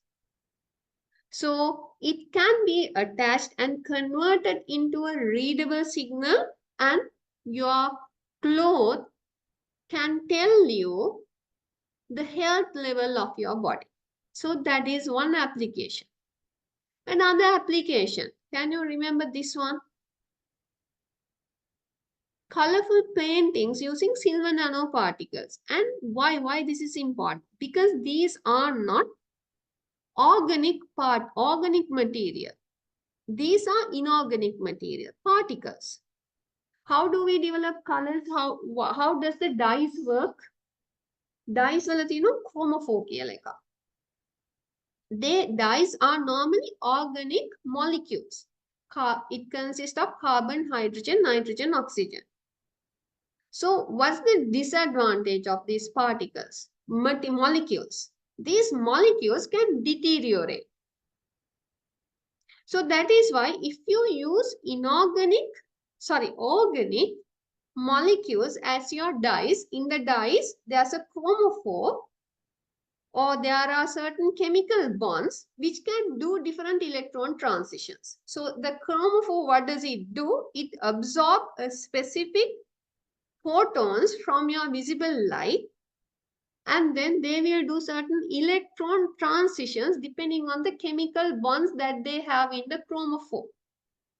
So in order to do that electron transition, it absorbs a specific wavelength from the electromagnetic spectrum. So then it will give you a visible color.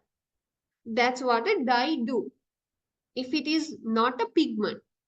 But in the pigment, it's not consisting of organic molecule. Like in here, it's a pigment, silver pigment. Why? Because these colorful paintings were restored, or they were not deteriorate over the time. ඔගොල්ලන් සමහරකට බලන්න paintings වල සමහරකට සීගිරිය මන් දන්නේ ඒක තියනවාද කියලා. ගොඩක් වෙලාවට මේ අතීතයේ තියෙන ෆ්‍රෙස්කෝස් වල තියෙන paintings එළියට ගත්තාම එයාව සම්පූර්ණයෙන්ම අපි හොඳටම නිරාවරණය වෙන්න අවුවට එහෙම නැත්නම් ඔක්සිජන් වල නිරාවරණය වෙන්නේ නැති වෙන්නේ ආව හොඳට වහලා තියෙනෝනේ. ඇයි ඒ අපි පොළව යට තියලා ආව උඩට ගත්තට පස්සේ කොතනකින් හරි ආව නිරාවරණය කරගත්තට පස්සේ එයා ටක් ගාලා ඇක්සලරේට් වෙලා එයාව deteriorate වෙනවා. Especially the organic molecules can do that. So therefore with time you will not see the color. But if you have these inorganic nanoparticles with different colors embedded to your paintings or to your clothes, it will have the necessary color effect, and it will not get washed away. It will not get deteriorate to any other chemicals. So therefore, these surface plasma resonance phenomena or silver or gold nanoparticles having different colors can be utilized in your garment to get different colors. Colors different ඒවා ගන්න පාවිච්චි කරන්න පුළුවන්. Likewise, there are many application of this concept. All right. Right. හොඳයි. Surface plasma resonance කියන එක තේරුණාද? මේක තේරෙන්නේ නැති කවුරු හරි ඉන්නවද? මේවා අහනවා හොඳේ. මේවා ගැන හොඳ අවබෝධයක් තියෙන්න ඕන. Because these are very simple terms, very simple sciences, and this is you all should be having a good idea. Ravindu. Surface plasma resonance මොකක්ද කියන්නේ කියලා අහුවොත් රවින්දු කොහොමද explain කරන්නේ? In an examination, Ravindu, are you there?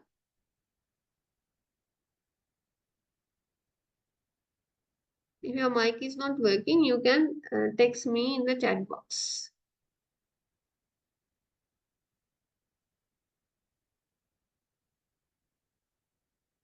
Ravindu, may I make you as not present?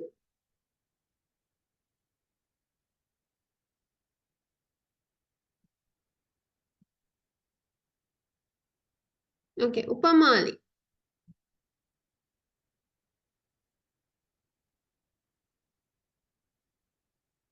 Upamali, are you there?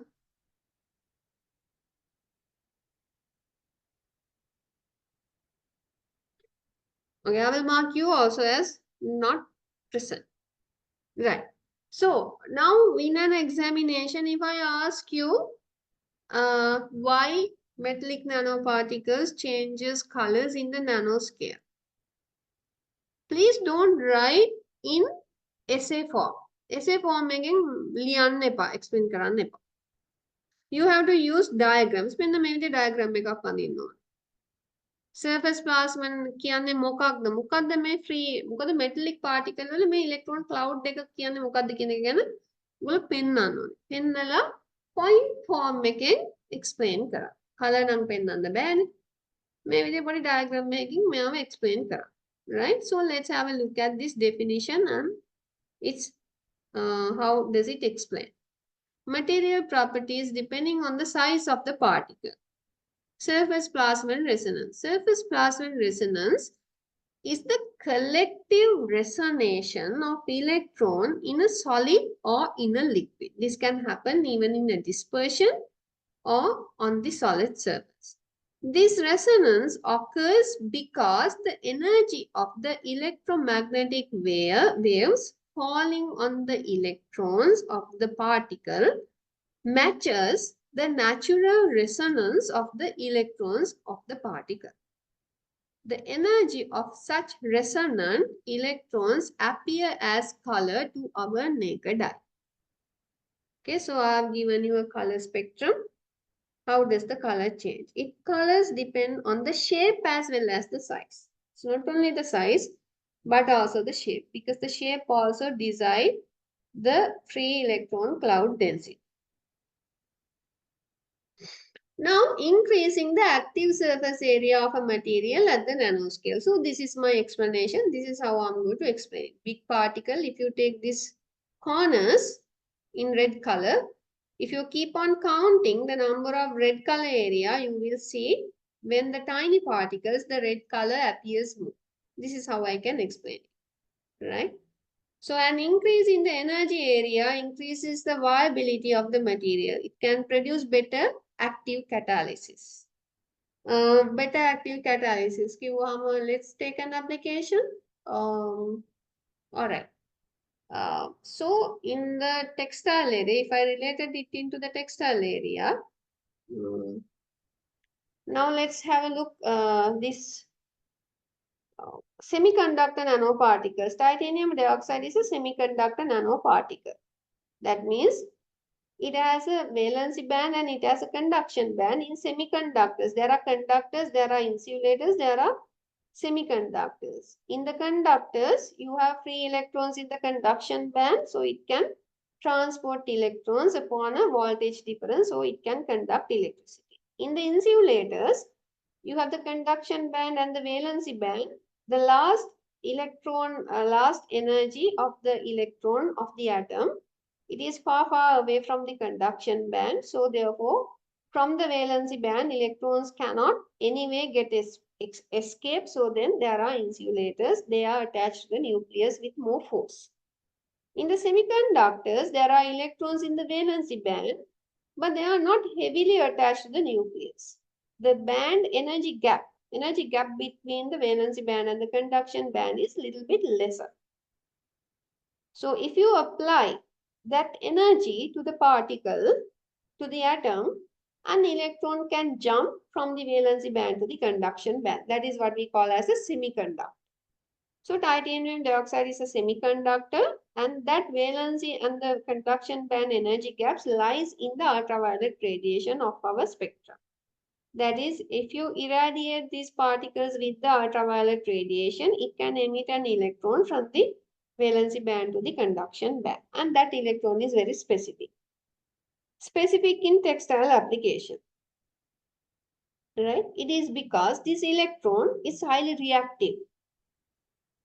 Now, these semiconductors are the one that the base material or the heart of solar cells. Solar cells are the heart take a semiconductor. It's because when the sun shines on these semiconductors, it emits the electron and it starts generating electricity. And that's the concept of solar cells, solar energy, harvesting solar energy for electricity. So now, I'm not talking about the solar cells, I'm talking about something applicable to the textile. So now these semiconductor nanomaterials, they have this free electron which can jump, and they have this highly reactive electron which has been already jumped from the valency band to the conduction band.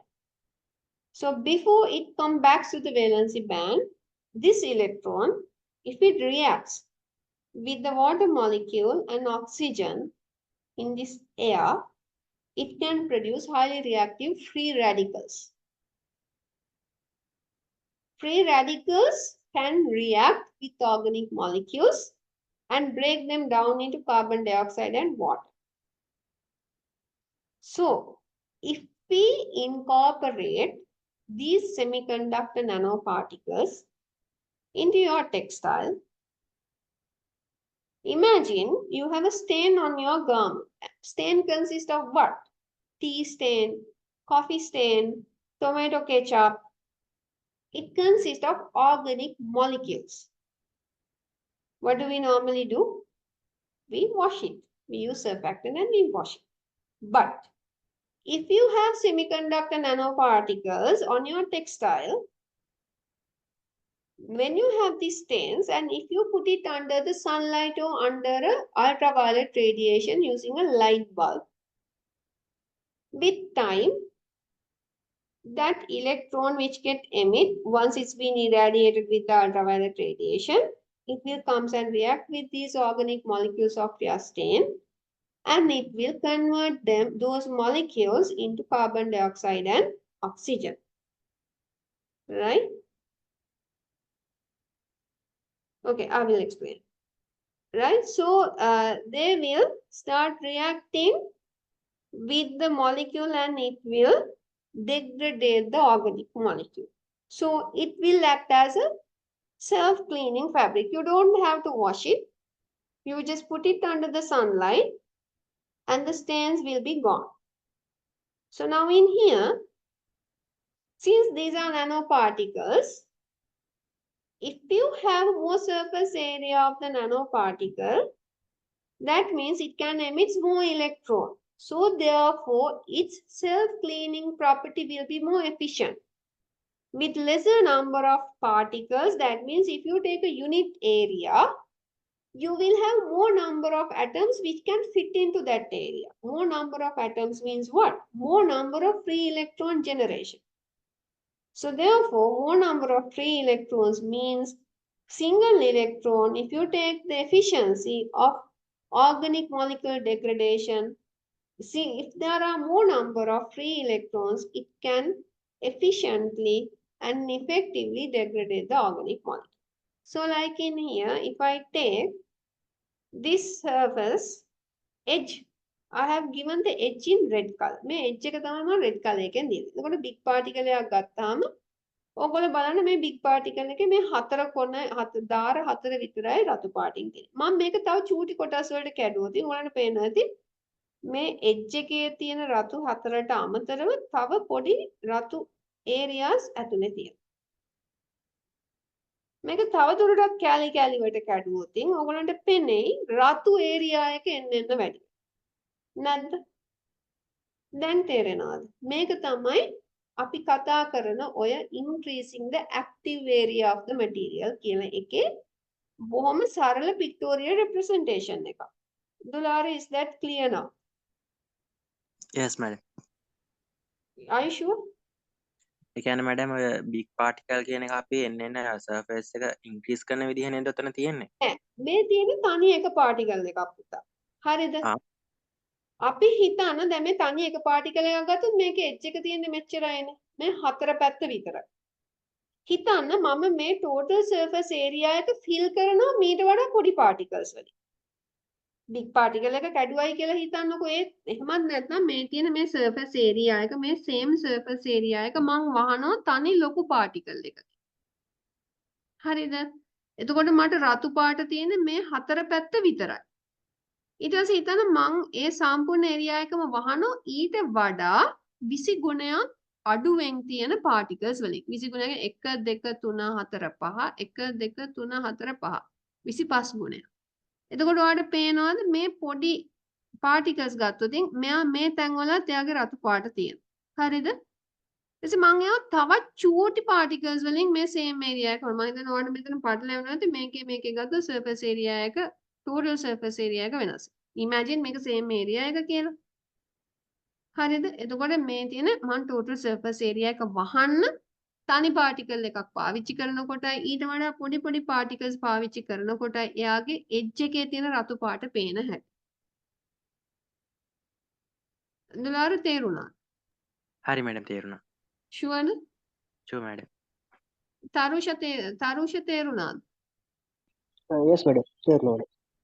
Everyone, is this clear? මේක සමහරක් වෙලාවට පටලැවෙන තැන. ඒකයි මම අහන්නේ. F Asrada or your name is Fasra or F Fasra? Astra, ma'am. It's Astra. clear. Clear. Your name Puta Astra.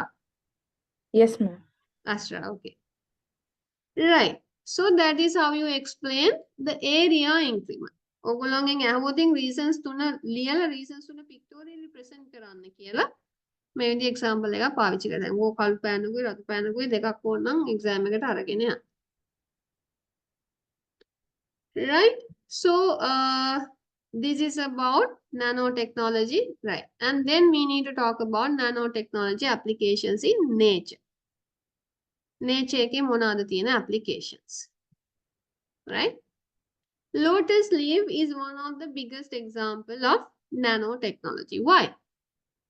When they look at the lotus leaf, they have identified they have very tiny fibrils on the surface, which changes the surface energy. Do you know why certain surfaces get wet by water and why certain surfaces doesn't get wet by water? දන්නවද ඇයි කියලා? මොකක්ද එතන පාවිච්චි වෙන science එකෝ එතන පාවිච්චි වෙන ෆිනොමිනා එක මොකක්ද කියලා අවබෝධයක් තියෙනවා?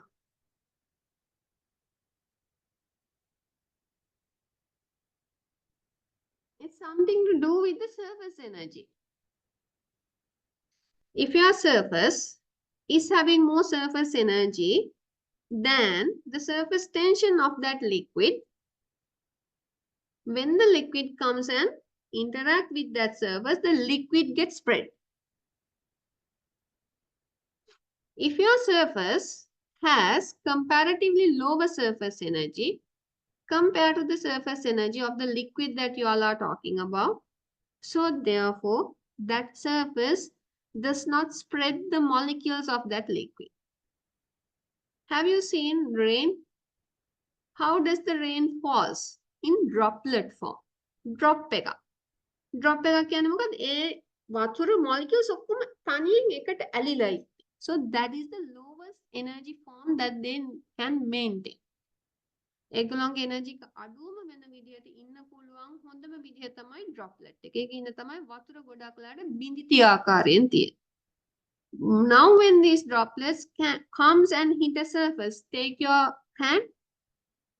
When that droplet comes and interact with your hand, the molecules which were bind together, which were basically packed together, because of the high surface energy of your surface, it gets spread. But if you can change the surface energy of your surface, which can be lower than the surface tension of the liquid, so then when the droplet comes, it does not get spread. That's what happened in the lotus leaf. How do lotus leaf do that surface energy manipulation? Chain reduction. It because it has a frequent hairiness on its surface. මේක වටක්ක කොළවල තියෙනවා. තව කොළවල ඕන තරම් දෙනවා. ඔයගොල්ලෝ බලන්න ඒක ඇල්ලුවාම ඔයගොල්ලන්ට පේන්නේ නිකන් පොඩි අර අපි velvet ගතියක් වගේ තියෙනවා. So therefore because of that hairy nature, it maintain a air layer. Surface එකයි water droplet එකයි අතර air layer එකක් එයා maintain වෙනවා because of that micro or nano surface roughness on the lotus leaf. මොකද එයා එකේ surface energy එක අනිවාර්යෙන්ම අඩුයි liquid එකේ surface tension එකට වඩා. ඒකින්ද එයා එකේදී නැත්නම් වාතයේදී ඒකයි වතුර droplet එකක් විදිහට ඉන්නේ. If you can maintain an air layer because of the micro nano roughness, so therefore you can change the surface energy. That's one way. And in the lotus leaf, apart from that micro nano roughness, it has a waxy layer. ඔයගොල්ලෝ shoe polish දැකලා තියෙනව නේද? අපි සපත්තුවට shoe polish ගෑවම මොකද වෙන්නේ? වතුර වැටුනහම වතුර රඳන්නේ නැහැ. හැබැයි වතුර ලිස්සලා යනවා droplet form එකකින් ඉන්නේ. So those are organic molecules, long chain organic molecules which doesn't have any chemical functional groups to interact with the water. Waxes. ඉටිපන්දම් වල තියෙන්නේ ඒක. bee waxes වල තියෙන්නේ ඒක. ඔය විදිහේ එක waxes ಜಾති තියෙනවා. So therefore the lotus leaf, apart from the micro nano roughness, it maintains a waxy layer. So therefore when the water droplets comes, it just gets flushed away. Water beads out. So there's an opposition to this one. If you take the rose pellet, කවුරු හරි රෝස මලක් හම්බෙලා තියෙනවද? පෙබරවාරි පවුනම රෝස මල හම්බ වෙච්ච අය ඇති. Okay. ඒ රෝස මල හම්බෙච්ච වෙලාවක ඒකට පොඩි droplet එකක් දාලා රෝස මලේ පෙත්ත උඩ යට හරවලා බලන්න. ඒ බිඳිත්ත වැටෙන්නේ. lotus leaf එකේ ඒ වැටිච්ච බිඳිත්ත චුට්ටක් lotus leaf එක ඇල කරපු ගමන් slip වෙලා යනවා. ඒ ඇයි එයාගේ waxy layer එකයි micro surface roughness එකයි දෙකම තියෙන ඉඳ. හැබැයි lotus leaf එකේ තියෙන in the lotus leaf it does only have a micro nano surface roughness. It doesn't have a waxy layer. So therefore what happens? When the water stay in the droplet form, the water channels into those micro groups. ගිහිල්ලා අල්ලගෙන ඉන්න. ඒක හින්දා තමයි එයාම අනිත් පැත්ත හැරෙව්වත් වතුර බිඳිත්ත වැටෙන්නේ නැත්තේ. So there are different models to explain these phenomena. Right? So that is one biological application of nanotechnology in nature. And then I have given you a butterfly wing. I mean butterfly wing එක දුන්නේ. ඔයගොල්ලෝ දැකලා ඇති සමහර සමනල්ලු ඉන්නවා. ලොකු සමනල්ලු. We call them moth butterfly. It gives very vivid colors. It is because it has a nanoscale structure on its wings. When the light comes and interact with that, it reflects the colors in different directions. So you will see different colors. But මැරිච්ච සමනලයේ පියාපතක් අරගෙන මෙම sunlight එකට directly අල්ලලා බලුවම ඔයගොල්ලන්ට පේන එක transparent. It because the way the light interact, the angle of the light which interact with that structure gives you different colors. So that is another nanotechnology application in nature. And then another thing, fish scale, shark skin especially. Shark skin has a very nanometer scale surface structure. මේ nanometer scale surface structure ඉන්න යට කාරණා දෙකක් ලැබෙනවා. පළවෙනිම කාරණේ තමයි වතුරේ ස්ලයිඩ් වෙලා යන්න බොහොම වේගෙන් පුළුවන්. මොකද ෂාක් කියලා කියන්නේ එයා දඩයක්කාරයෙක්. එයාට මාළු අල්ල ගන්න ඕනේ. එයාට ඒකින්ද වේගෙන් පීනන්න ඕනේ. So that structure gives him the ability to swim through with certain aerodynamics. And the second reason or second advantage of that scale structure that he has got on his skin is it's naturally microorganism repellent. මොකද මේ structure එකේ ඉන්න microorganisms වැඩෙන්න නම් එයා වර්ධනය වෙන්න ඕනේ, එයා propagate වෙන්න ඕනේ. But that because of that scaling structure that the shark skin has, it doesn't get propagate. So it's a naturally occurring microorganism repellent surface. So just by looking at these structures, people try to mimic them to get similar properties in their applications, right? So I have given you all in here, lotus leaf, rice leaf, butterfly wing, fish fields, and in here what are the properties that you can see and how does it looks like through a microscope, right? So that's it. We still have certain parts to cover. Gecko ge food එක ගැන, nanomaterials ගැන අපි කතා කරමු, right?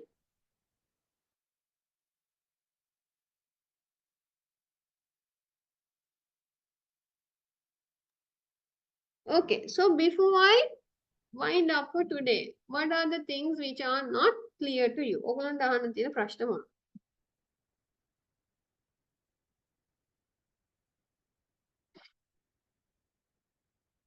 හරි. Lecture එකේ වේගය ගැන මොකද කියන්නේ? වේගය වැඩිද අඩුද අඩු කරන්න ඕනේද? මැඩම් මේ අපිට ටිකක් සිංහලෙන් එක්ස්ප්ලේන් කරන්න පුළුවන් සමහර තැන් වචන එහෙම. හරි. Okay, I will do that. අද කියපු ඒවා ටික තේරුණාද? තේරුණා මැඩම්. හරි. Anybody who need further clarifications?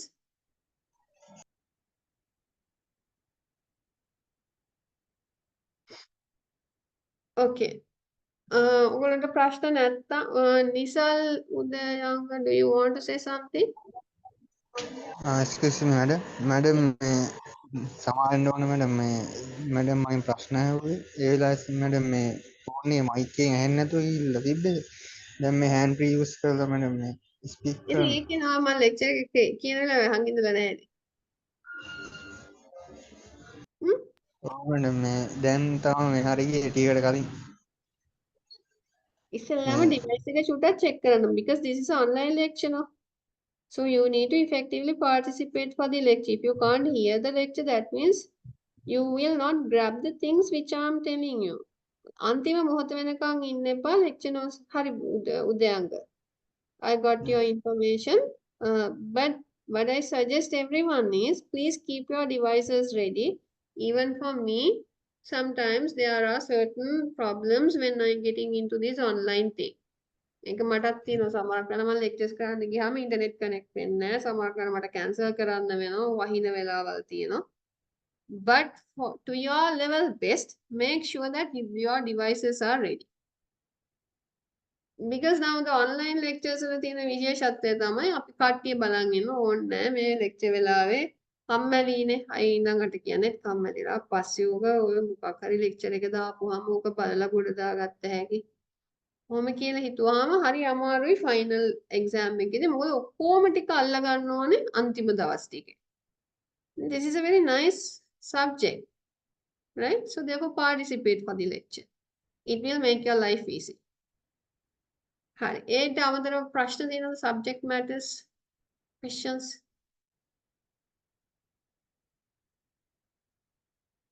All right. If you don't have any question, I will wind up for today. I will meet you on next Thursday. Dulara මට පුළුවන් නේද next Thursday ගන්න? පුළුවන් madam. Okay, so I will share a new link with you all. Okay. හැමදාම මේ link එකම පාවිච්චි කරන්න බෑ. මම හැමදාම දුලාරට WhatsApp කරා නම් ඔයා අනික් යාළුවොත් එක්ක ඒක share කරන්න. Okay? So Okay, I ma'am. will meet you next Thursday. Next Thursday කියන්නේ 2nd නේ? 2nd of May. Yes, 2nd of May 2024. Right. Okay. So thank you for your participation in the lecture and have a good night. I will meet you next Thursday. Thank you. Thank you, ma'am. Money.